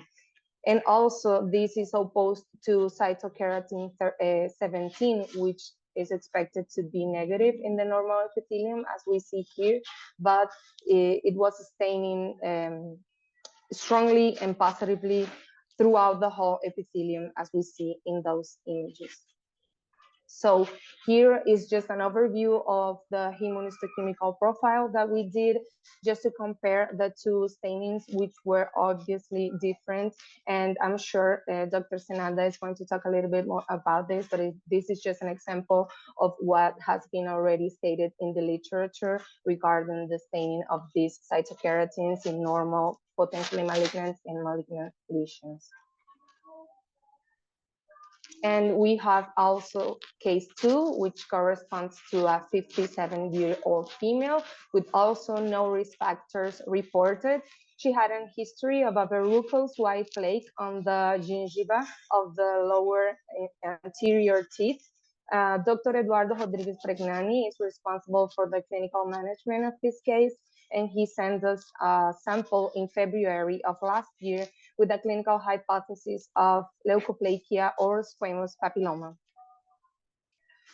In the clinical image, we can see a white extensive lesion that is affecting the marginal gingiva of this anterior teeth. In regards of the lateral incisor, we can see a more thickened and verrucous pattern, but it also expands to the gingival the marginal gingiva of the lateral, the central, and even the contralateral incisor, and also the interdental papilla between lateral and canine. This is not only on the vestibular side, but also on the lingual aspect of those teeth, with that ring around the collar or following along the edge of this gingiva in those teeth as well. So in this moment, we have to also take into consideration the age, the sex of the patient, and also the clinical aspect and the location of the lesion to consider potentially a diagnosis of proliferative verrucous leukoplakia. And so a biopsy was performed, and we received multiple fragments of soft tissue that were mostly epithelium with little to no connective tissue. And we can see that the architectural features are very much what caught our attention. We can see a verrucous architecture that's associated with a marked hyperorthokeratosis, some parakeratosis as well, that gives us this corrugated appearance that correlates with the clinical presentation, and also a very important acanthosis with some elongated red processes that in some areas present a drop shape, and also chronic inflammation throughout the sample. This keratosis was really obvious in this sample, and we can also identify some other cytological atypia. In general, different patterns of dysplasia, such as changes in keratin pattern, this marked hyperorthokeratosis, this loss of cohesion, this keratosis, and hyperchromasia, cellular and nuclear pleomorphism. So in total, the final diagnosis for this sample was of severe or high-risk dysplasia, and this patient was advised to go also to a follow-up protocol. So 1 year later, in July of this year, we can see both recurrence of the area that's associated with this central incisor on the left side, but also the evolution or progression to more new areas that were not affected previously.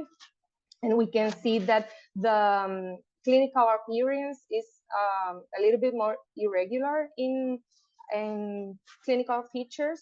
This is also possible to identify that the lesion progressed in the lingual aspect as well. And so a new biopsy was performed in July of this year, in which we again see that the soft tissue corresponds or agrees with the clinical presentation, with this more verrucous architecture, this marked hyperkeratosis, this prominent granular layer, and also again multiple features confirming dysplasia with a lot of chronic infiltrate. So while assessing this slide, it was possible to identify some suggestive areas of invasion, and so deeper levels of this specimen were performed, so we could confirm the presence of invasion in little nest of a typical squamous epithelium. And so the diagnosis for this case was of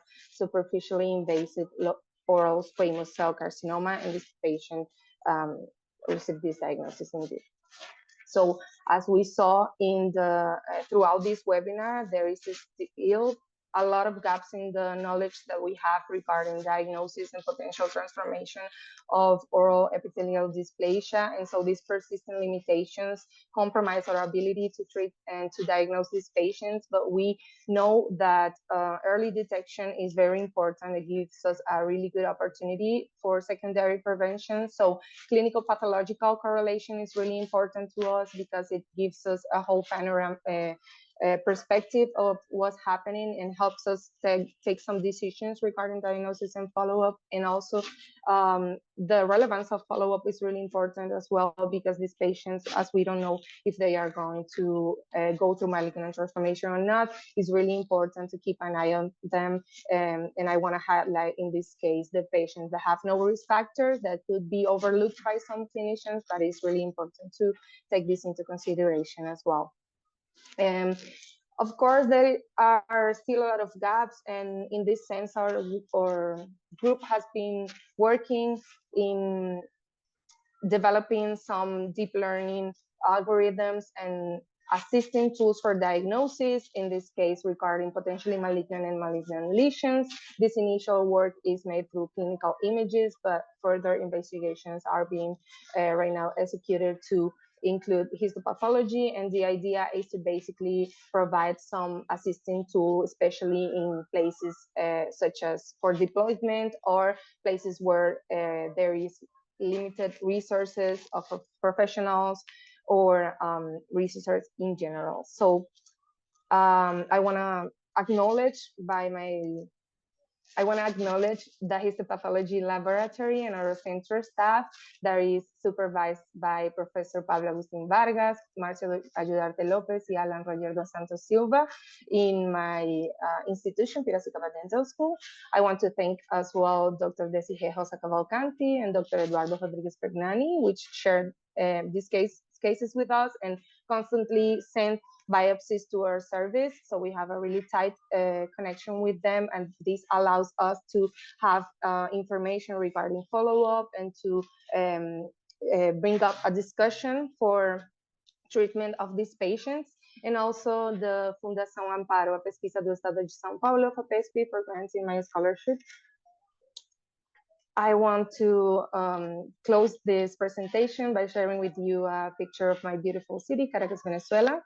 And finally, to invite all of you to join us in Brazil for the 2026 IAOP and SOBEP joint meeting that will be occurring in Santos, Brazil on July 27 to 31. Thank you very much. Thank you, Cristina. This is really great presentation and very leersome for all of us. So we will leave some room, if there is room, for discussion today, but I'm sure this discussion and new collaborations will just go on. I will now take advantage of my role to moderate and to be last speaker before Merva and I will close. I had the 3 suitable cases. I think it all goes like we were working together, which we were not, but it's very good to see that we all deal with the same nightmare. So I will just share my screen, hopefully with great success, and after that, Merva, we can go with the questions. So do you see now my screen? And do you see my screen in the presentation? In the presentation mode? No, yet. Now it's okay. Thank you, Senada. Is it in presentation mode? Okay. Yes. Okay. So, as I said, we are all dealing with the same nightmare, pathologist nightmare, more or less, but of course also the treating physician. This presentation I have made just very quickly for our large webinar, and I want to try to point few features that already were mentioned and to show you the few cases, definitely retrospective cases, where I was learning myself, teaching myself and others how to recognize the signs, as Omar said. So, is it dysplasia or not? The question was already posed by one of you colleagues, one of the people present here. And if it is dysplasia, is it high risk or not? We still don't know, but thankful to great research of Ali and the group and research of Keith, we could probably soon answer the question, but not yet really. First patient. It was a lady of 67 years, 8 years ago, or actually 9 years ago. By the time she first presented to the doctor, she was 53. This is her file from the pathology of Rotterdam by that time. The very first biopsy was taken with the clear question, is it dysplasia or not? But it was just worked off like it is a chronic inflammation. Now we come back to this famous question of inflammation and the role of inflammation. And then through the years, there was in 2012, again, chronic inflammation, maybe a little bit of dysplasia. And then, of course, patient goes away. You see, 2002, 2004, and then 2016, cancer. Let's go through the slides. This is just overview, H&E with lot of immune response or inflammation, whatever you want to call it. We are going to zoom later on, and how cytokeratin 13 and 17 combined with Ki67 could have helped. That's just my opinion. So pictures are a little bit dark, but doesn't matter. We can just go and zoom in. So little parakeratosis, this elongation of the rete ridges, and very, very prominent inflammatory components. So parakeratosis, yeah, still standing, basal layer, however, little disturbed. Deep eosinophilic cytoplasm of some cells. You can see it here. Intercellular bridges are tense, starting on the basal layer. Parakeratosis, as I said, some of the basal cells nuclei are very prominent, hyperchromatic. Let's go further. More detail, very large nucleoli. But there is a lot of inflammation, huh? So we called it inflammation by many, many years ago. Probably it was even me when I was a young pathologist or old trainee. I don't remember anymore. So can you also see my pointer? Merva, please answer. Not yet. No. Okay. So I need to go here. Yeah. Okay. I'm very sorry for that. So here we see large nucleoli and deep eosinophilic large cytoplasm, which all of you, of course, recognize. So, as I said, this was the case that was misdiagnosed for many years, from 2002 to 2016. And eventually on the same site, it was carcinoma. I don't need to show you carcinoma. That diagnosis was very clear cut. It is only to point out and to subtle changes of epithelium. Another case, female, 40 years, non-smoker. Well, actually, the previous case was also non-smoker and non-nothing. I mean, no risky behavior as far as we know, of course. So the clinical diagnosis in case 2 was leukoplakia. I do not have clinical picture, which is very pity, but I just don't have them. In the third case, I will have. So question was leukoplakia, and this was the biopsy in July 22. So young lady, no risk factors. Yeah, bland looking biopsy with though some large hyperkeratosis, but more or less it would be all, and it was indeed diagnosed. I will just show a little more detail. These empty looking nuclei, still very large.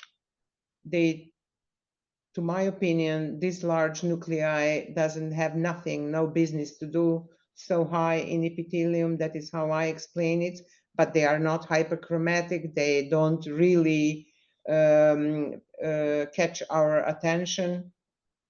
Basal layer, yeah, a little disordered, but okay. There is also inflammation, and again, young patients, no risk factors. I will just let you look at the image.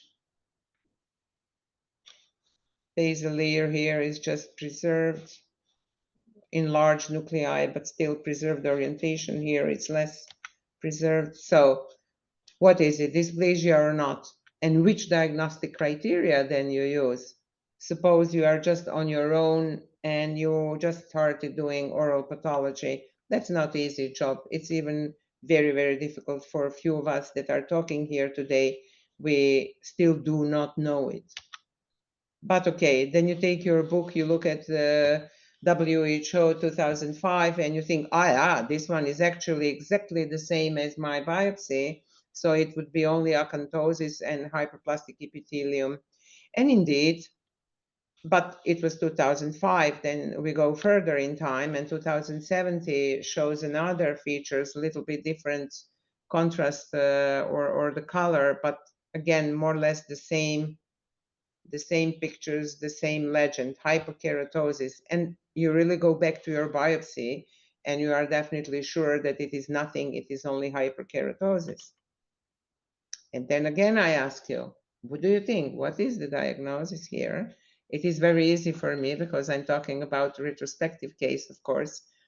But still, we need to think about, based on our diagnosis, the follow-up, which is most important here, as Keith said, firstly, the most important is to go back to your colleague that is treating physician and ask for follow-up. At least do not send patient in all the comfort that everything will be fine. We should not do that. If you do not dare to advise treatment, as Merva said, then at least follow up. But it didn't really happen with this lady because, it was just hyperplasia, no signs of dysplasia and no further management. So after 2 years, she came back with enlarged lesion, which was this time not only white, it was white-red, which we all know it's not the best sign to have. And this was diagnostic excision. My patient came from the peripheral hospital to university hospital, and my colleague sent this specimen asking me, what is it? Is it just inflammation? I see some kind of ulceration. It's erythroleukoplakia. What do you think? It was previously biopsied, but there was nothing, and she's a young lady, non-smoker, non-drinker. Yeah, you see it. You see the trouble. It's very busy here. It gets more busy. You see epithelium from this side, actually not much going on, but it gets busier and busier with these empty nuclei. I will zoom in. And then it gets enlarged with all these signs that we were talking about, while basal layer is still there, very prominent, very neat. And then we have this spidery growing, dirty beast going between all the collagen and muscle vessels in this case, eating it up down to the bottom of the excision. 44 years old. So now this is our cytokeratin 13 that was already shown this time in our place. We do it in red, and you see this gradual loss. So cytokeratin 13 is normally fully expressed in the non-dysplastic lesions of the oral cavity, and you see the gradual loss until it is totally lost. And the same on this side. At least I could say, okay, you have a good excision, colleague, no dysplasia in the circumferential margin, but definitely there is a cancer in the deep margin. And now opposite, cytokeratin 17 combined with Ki67, which I will also later on zoom in, shows us the cancer going into the bottom of the excision. Then we go back because we want to learn something. We go back to the biopsy from 2 previous years, and then we try to find these subtle changes. As I said, these empty looking nuclei, the loss of cohesion, the disturbed maturation in the sense of these enlarged nuclei are just in every possible direction. They look up and left and right and up and down. This is not normal. So please let's take care of that. And of course, you should at least reach to the opinion of your colleague, which we are very happy in our INTERCEPTOR project. We have launched this beautiful and already up and running international OPMD board. I will show you later the logo, and I can invite you to join us definitely. So with these difficult cases, we just gather together on a regular basis and we discuss, and we at least we agree that we don't know, and then we try to make the best decision for the patient. We need to be pragmatic from time to time. So I, of course, afterwards used our keratins. So this is only cytokeratin 13. You see more or less total loss, except for a small part here. But even here, there is kind of moderate dysplasia. But this is sign of severe dysplasia. Even stratum keratosum is losing the color. So expression is really lost. And then on opposite, just a mirror picture is cytokeratin 17 that is strongly expressed in almost every cell. It is though at a cell level, like, and only one focus without expression. I normally perform cytokeratin 70 in combination with Ki67, but in this case I didn't, because my colleagues who sent the case to me afterwards, they already did Ki67, but they said, there was no absolute increase of number of positive cells, and they were more or less all at the basal layer, so no suprabasal expression, and based on that, no dysplasia. And that is the largest mistake that we make, not knowing how to interpret Ki67 in the oral cavity epithelium. Whenever you see these nuclei dropping down, you should be really thinking on dysplasia, at least be warned. Even in the cases with large and extensive inflammation, Ki67 can really be helpful, even without keratins.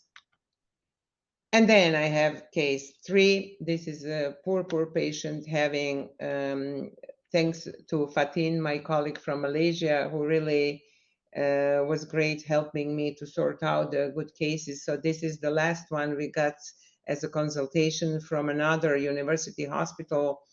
And because we are very focused on dysplasia, they sent it to us. This is poor lady presenting for already many years, since 2018 until now, with many biopsies, many lesions. I even don't have very good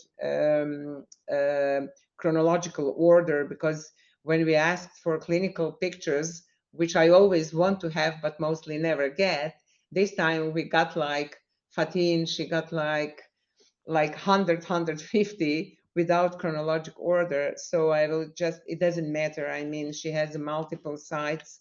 I will just show you a few of those lesions. She's also a non-smoker, non-drinker, and all of a sudden she was dealing with the lesions.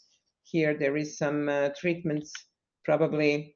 And then again, it was really on the almost all sides in her mouth. And then we were just focusing on the diagnosis, which was made first by our colleague, very experienced, very good colleague. So this is the first biopsy. And the initial diagnosis was, as you can see, Fatin wrote for me, hyperplastic lichen planus on the histology. And it was asked clinically also. I think I will not talk too much about this. I've even shown you in the previous 2 cases what is my opinion on this, and I'm sure that at least my colleague panelists will definitely agree with me. And again, Ivan, Professor Alajbek from Zagreb, here is our very or moderately dense infiltrate. I see disorganization, I see all the signs, I see the nuclei going up and down, left and right. They just have their own independent life here. We see this cohesion, we see deep eosinophilic cytoplasm as a sign of premature keratinization. I will not go through all the signs. And then we thought, let's do our oral dysplasia panel, as we call it here, and that is cytokeratin 13, 17, and Ki67, just to show, to illustrate. Actually, this was in preparation for this webinar since a few days ago. I didn't need these stains, but it was just really for some of you who were not dealing with these cytokeratins, just to show you how helpful this can be. So again, look at this, please. Here we have control tissue. This is our control, totally healthy mucosa, shows no loss, even not one cell has lost cytokeratin 13. And here, in the case of this patient, we have almost 100% loss, even the stratum keratosa. And then opposite on cytokeratin 17. And then this very disturbed, crazy Ki67 with on regular basis, the basal location like here and here. But at the end, not so much increased absolute number of Ki67 positive cases. This differs from case to case. I don't tell that this is the rule, but this is just observation in this case. And please pay attention in a control tissue. So normally there is absolutely no expression of cytokeratin 17. The combination of two cytokeratins is powerful, especially along with the Ki67. But if you need to choose one of the three markers, please use Ki67. And if you have a choice to take one of the two cytokeratins, then I would advise you to take cytokeratin 13 because it is more reliable. Cytokeratin 17 instead can show expression in reactive lesions. And then this is one of another biopsies of this patient. Again, epithelial hyperplasia with acute inflammation. This patient had, as I said, all of three cases that I'm presenting are retrospective. So we know that this patient had actually 3 cancers already. And this is here, there is your inflammation, you see, with the really acute component, with probably candida and very heavy infiltration, subepithelial and intraepithelial. And then again, I can show you, this was just prior to her diagnosis of cancer. This is cytokeratin 17. As you can see from control tissue, it should be negative, but more positive than this I've never seen. We only did cytokeratin 17 just for illustration and to not lose too much time and too much money for something that is so obvious, but just for illustration. So please pay attention on this dropping Ki67 positive cells.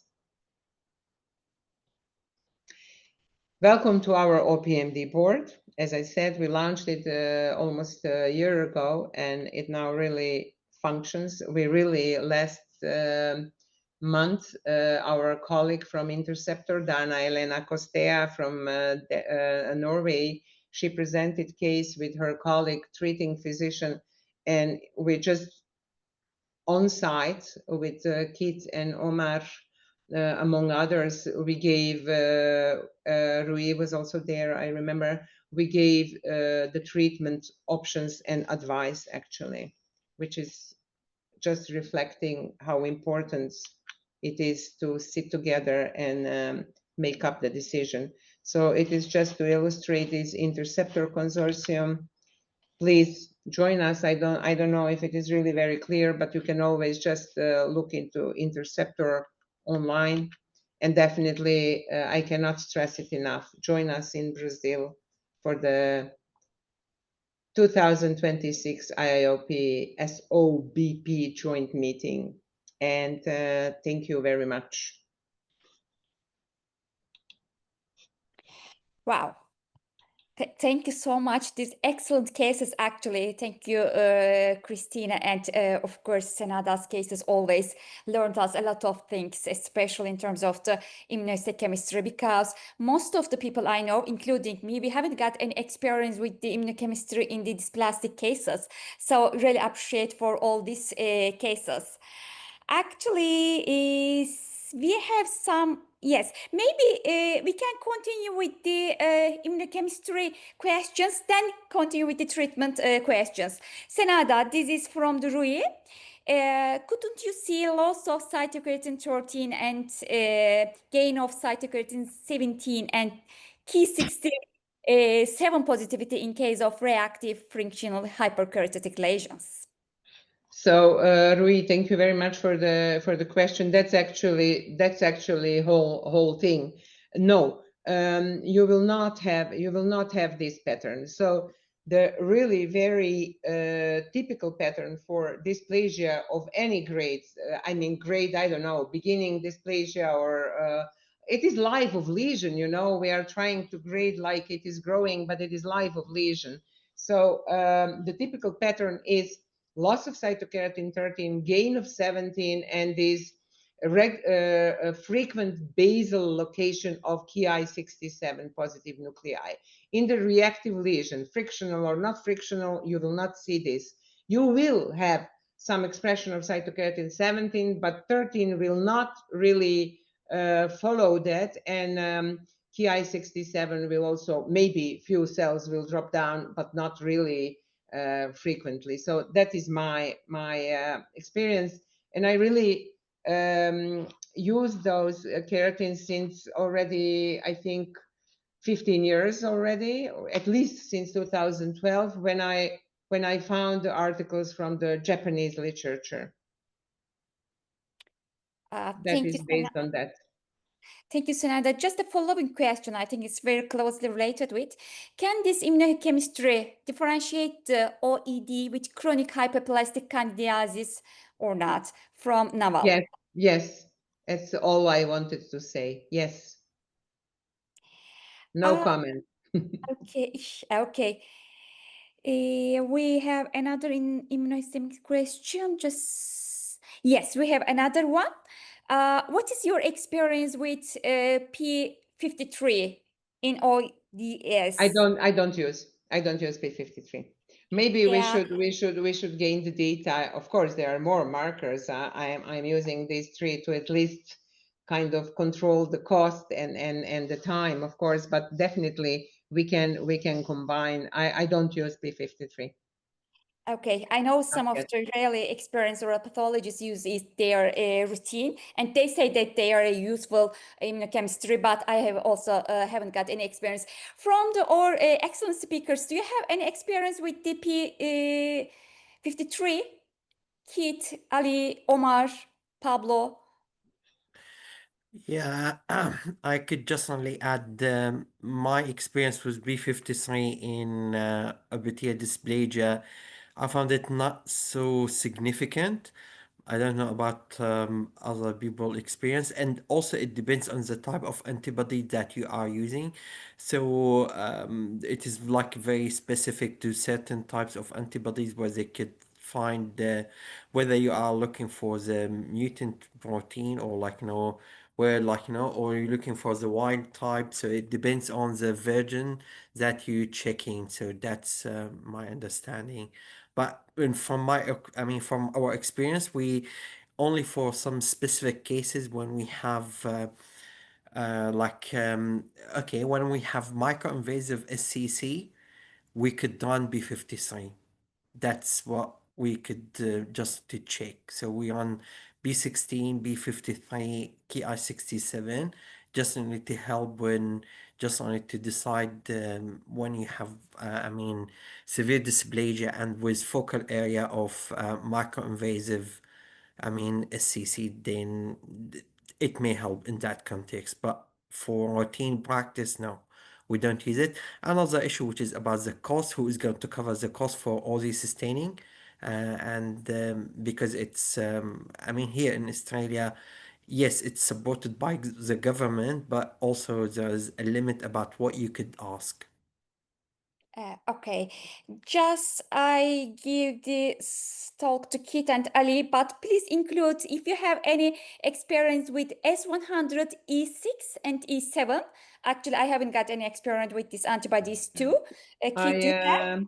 I just, based on the paper from a colleague, Mark Darling, I will try to explore. I already have established the protocol and I will use them. I will try to pair them with this oral dysplasia panel. So by this, I just invite all of you, maybe we should really think of more gaining the larger data sets together to not have to have a large cost on one side. We could just kind of share in between.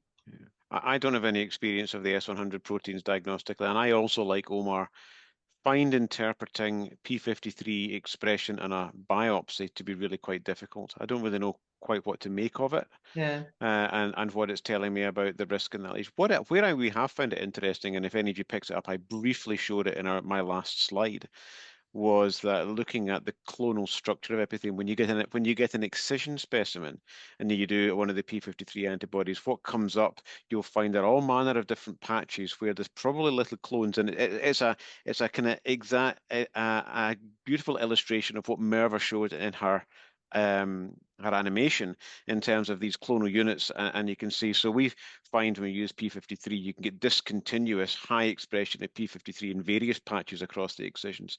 And so we're going to try and use that along with cytokeratin 13 and 17 as surrogates for sorting out the clonal structure of that for our sequencing project. But for diagnosis, I don't use it.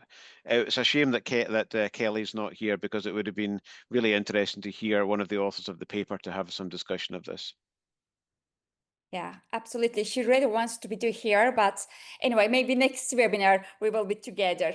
Ali, do you want to add anything to these antibodies? Quite similar to what everyone else has said. I know Mark Darling has used S100, so yeah, I'm keen to try it, but I've never used it myself. And again, P53, I don't routinely use it because I think it just induces another layer of variability and subjectivity. So yeah, unless we can be sure that we're doing things right, yeah, I'm not sure about the best use of it, but yeah, we'll see. I think we're still sort of relying on H&E as the main marker, if you like, as subjective. Definitely. And I love your approach, Ali, to get back to the basics and to try to translate our knowledge and these fancy techniques that we are using now to translate back to the H&E. So all of our colleagues will be able to make a diagnosis on as good as possible way. And those that are blessed could play around with more fancy like we are doing now. I really feel blessed. I don't know. There were more questions. Merva, I see some more questions. May I? Yes, just another immunochemistry questions. Do cytokeratin 13, 17, and Ki67 have a prognostic role? Especially No, if not yet. Not in assassination. my hands. We are going to look at it. There are papers, especially from the Japanese Society of Oral Pathology. They try to link some prognostic value. There is no enough large evidence. Might be, but we don't have it yet.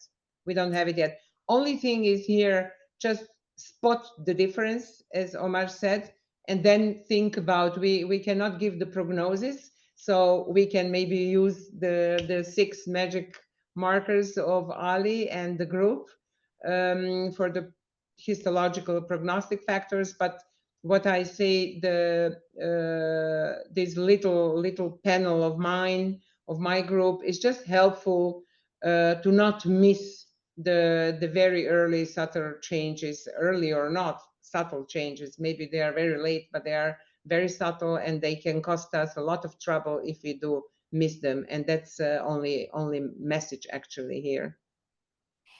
Actually, I think we answered, but our Marine, the Interceptor project managers, wants to ask something about this in immunochemistry. Do we know that the biological mechanism explaining the loss of expression of cytokeratin 13 and overexpression of cytokeratin 17? I think Ali also made some, Keith also made some explanation, but do you want to add something, Senada?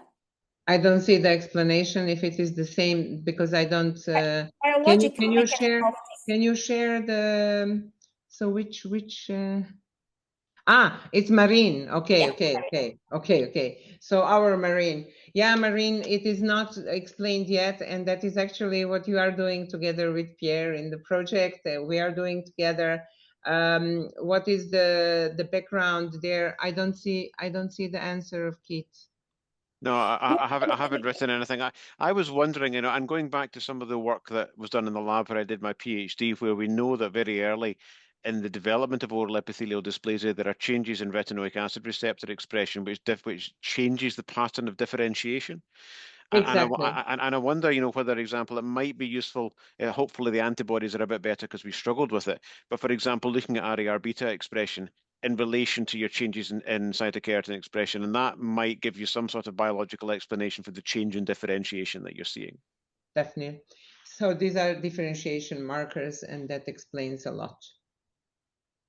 Okay, just Matu asked some question about again this cytokeratin 13 and 17 expression similar in HPV related or Yes, it is. Actually, in my practice, I haven't seen any oral epithelial dysplasia HPV related. Maybe because of this geographic differences, but I haven't got any case.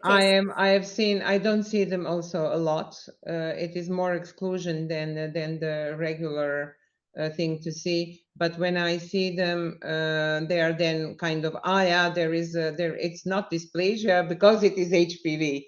And then I want to show that it really, these changes also are dysplastic due to HPV, which doesn't mean that it is maybe not reversible, but at that moment we need to spot the changes. We have published 5 cases of oral epithelial dysplasia and HPV in a Latin American paper, okay? And we don't use these markers, cytokeratin 13 or 17, on these cases. We learned it with Senada in Zagreb, so we use it in case 1.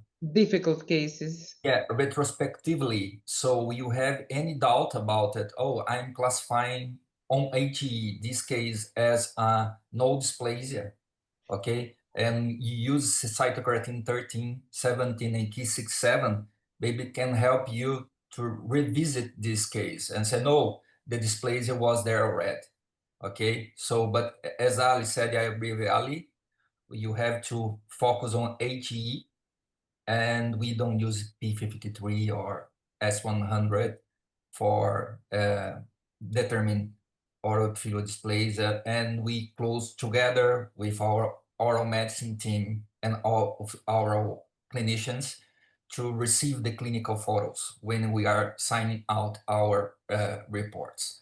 So I think this is a good way to manage or to make many less mistakes when sign out oral epithelial dysplasia.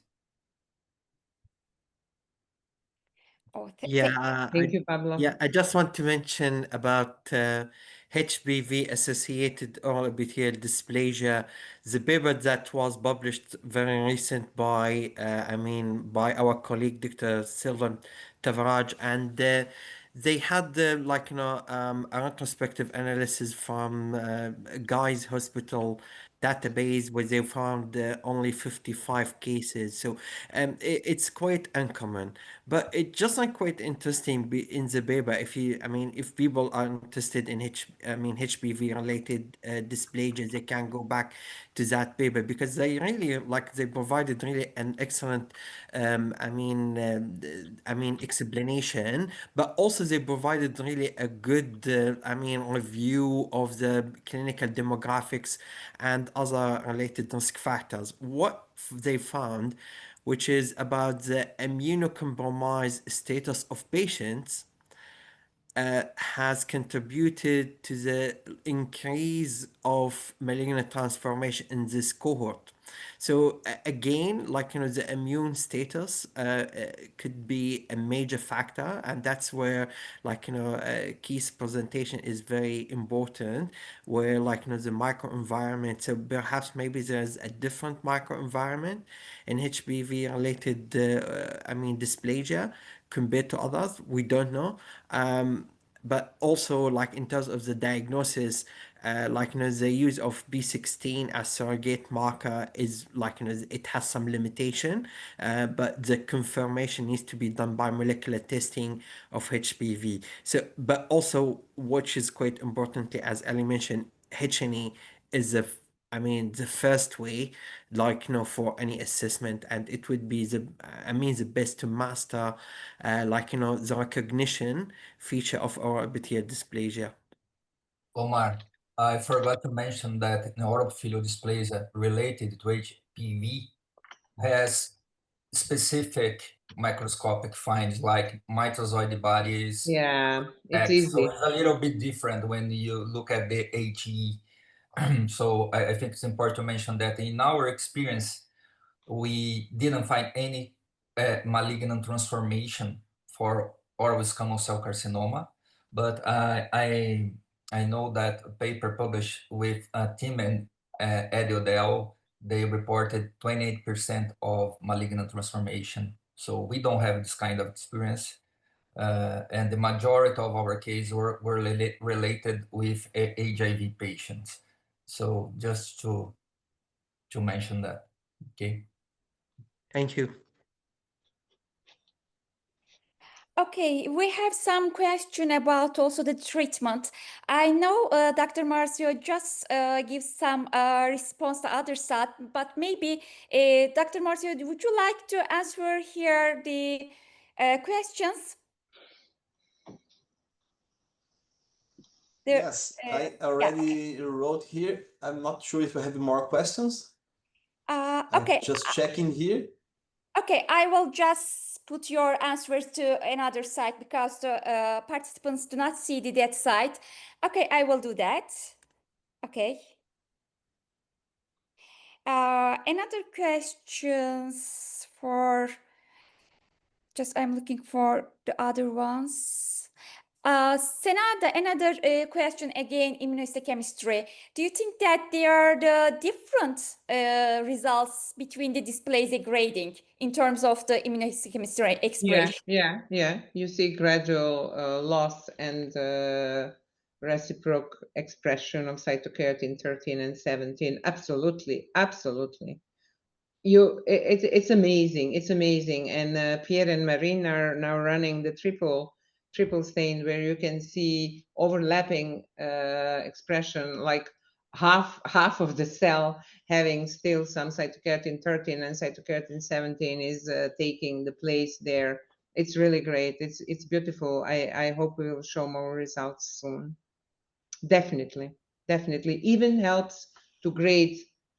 I am against grading. I really don't like grading. It doesn't say nothing. I mean, but anyway, if you really feel that there is a high grade and you are afraid of a prompt transition, malignant transformation, then of course you can mention it. We need. It is a long way to go before we get rid of this grading, if we get rid of. Okay, thank you. Ali, you have some question. Of course, they all ask you if we include this immunochemistry results to your algorithm.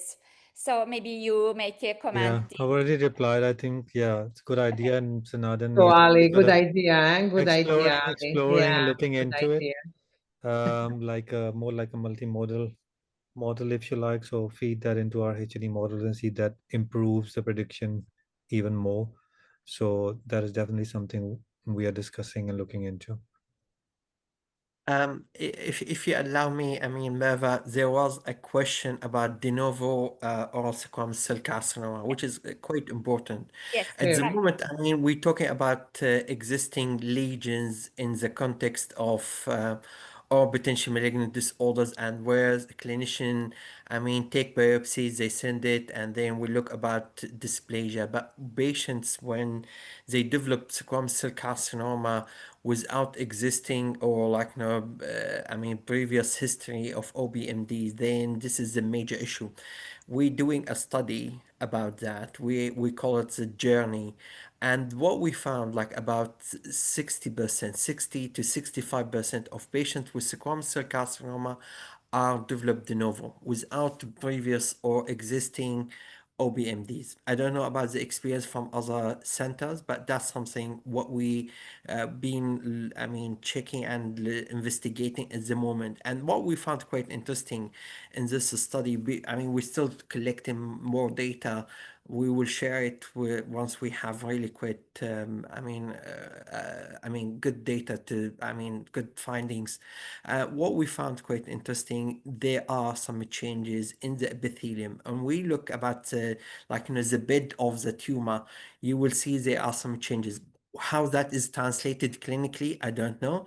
Whether the patient has any like previous clinical lesion but was unaware or was unable to identify it. I mean, that's something we're trying to investigate. But most of our patients, they're being regularly checked by, I mean, dentists or by the, and this is what the interesting, as I mean, the other interesting finding, which is most of the like early changes are, or like early signs of cancer being diagnosed by general practitioner, not by dentist. So most of the patients, they visit the general practitioner rather than to visit the dentist, which is quite interesting, because they feel it is like a medical issue rather than a dental issue. That's something perhaps maybe we need to investigate more about that.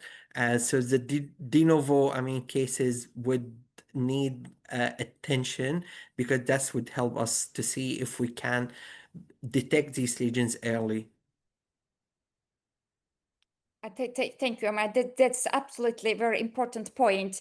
Anyone else want to add this question? It's really important, really, to looking normal leukoid mucosa and arising from squamous cell carcinoma. Yeah. Okay, maybe we can just continue with the other questions. We have a little bit more time. Okay. From Dr. Sofia, again, regarding the erythroplakia, would it be useful to perform cytokeratin 17 since this lesion is highly prone to malignancy? Senada? No, as I thank you very much for the question. As I said, these are not predictive markers, and when dysplasia is obvious, then it's obvious. I was only showing the retrospective cases, how pathology can help even without clinical picture. You can think of any clinical picture, I really don't care. When I see the image I see, and as I showed you, then I can guarantee that there is dysplasia going on. If it will become cancer, I cannot tell, but of course it is up to follow up and to not miss the follow up. That's what I mean. Dr. Danica just asked one question, but I don't know what she's meaning. What would be cost of implanting those methods for a single patient? I think it's talking about the immunochemistry costing or another else. Implant. Wait. Where is the question, Danica? Danica, the cost in implementing those methods. Which methods? What maybe is? Yeah. Okay. It is depending on the country, of course. It is like around 80 to 100 to 120, depending on the antibody. That you have very expensive antibodies and you have cheaper antibodies. That's it. But as I said, in most cases, it's not necessary.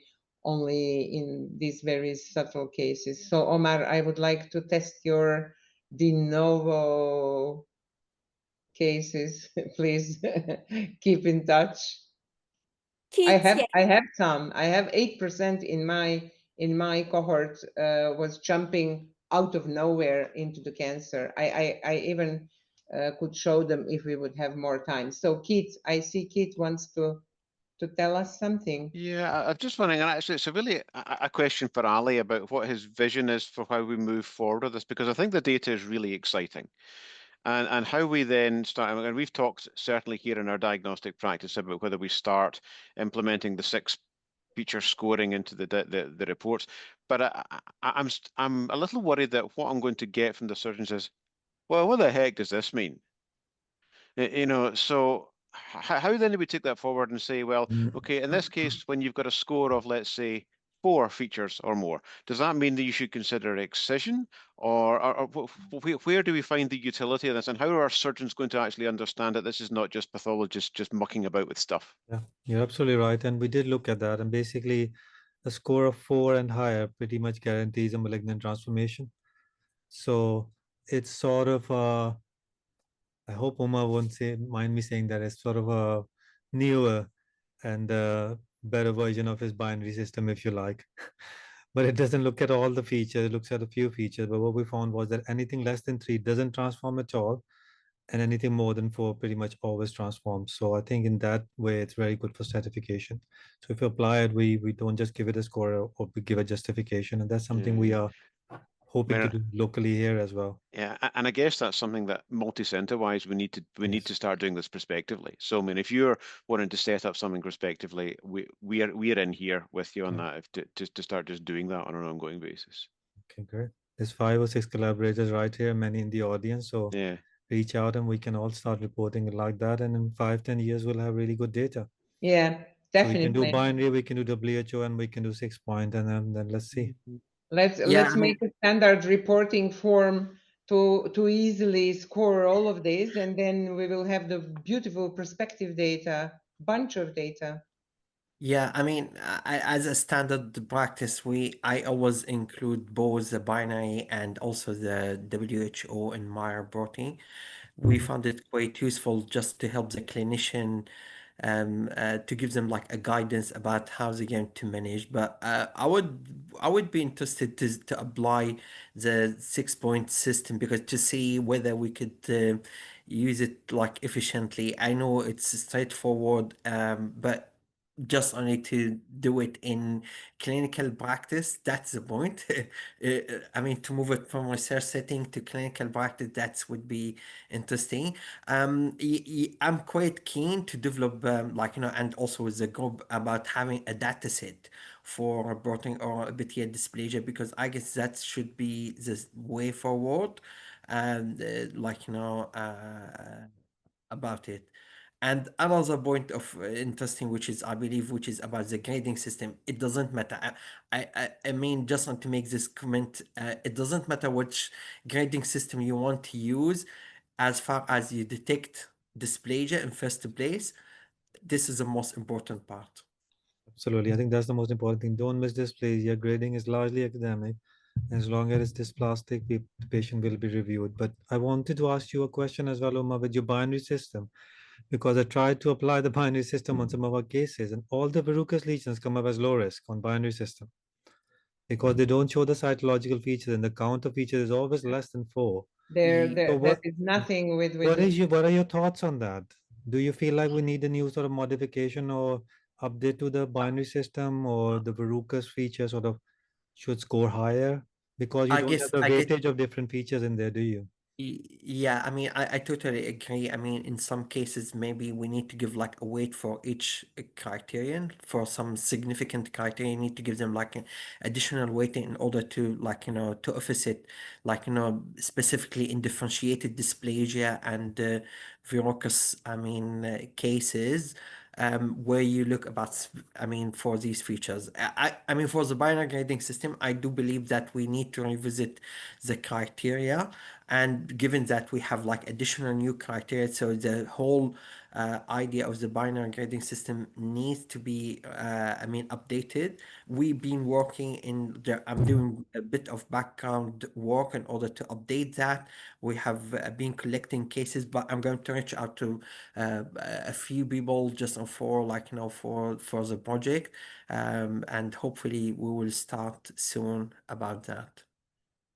Okay, so now I would like to propose to us to have a wrap up. In some parts of the world, it's even very late. So let me just genuinely say thank you to all of you being here today with us.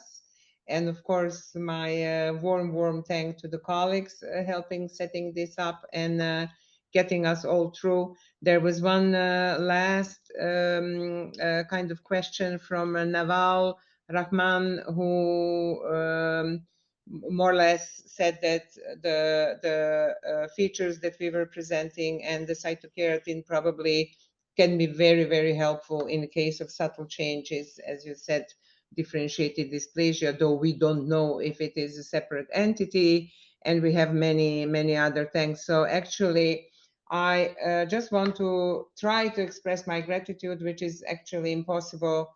I think we are really blessed to be together here today in the peace and try to share our knowledge and our love to make the world better. Thank you very much.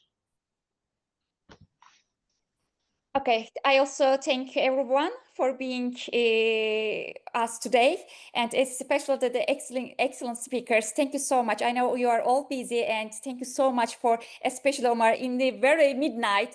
Thank you so much being here with us, and take care of yourself until the next webinar. Thank you so much.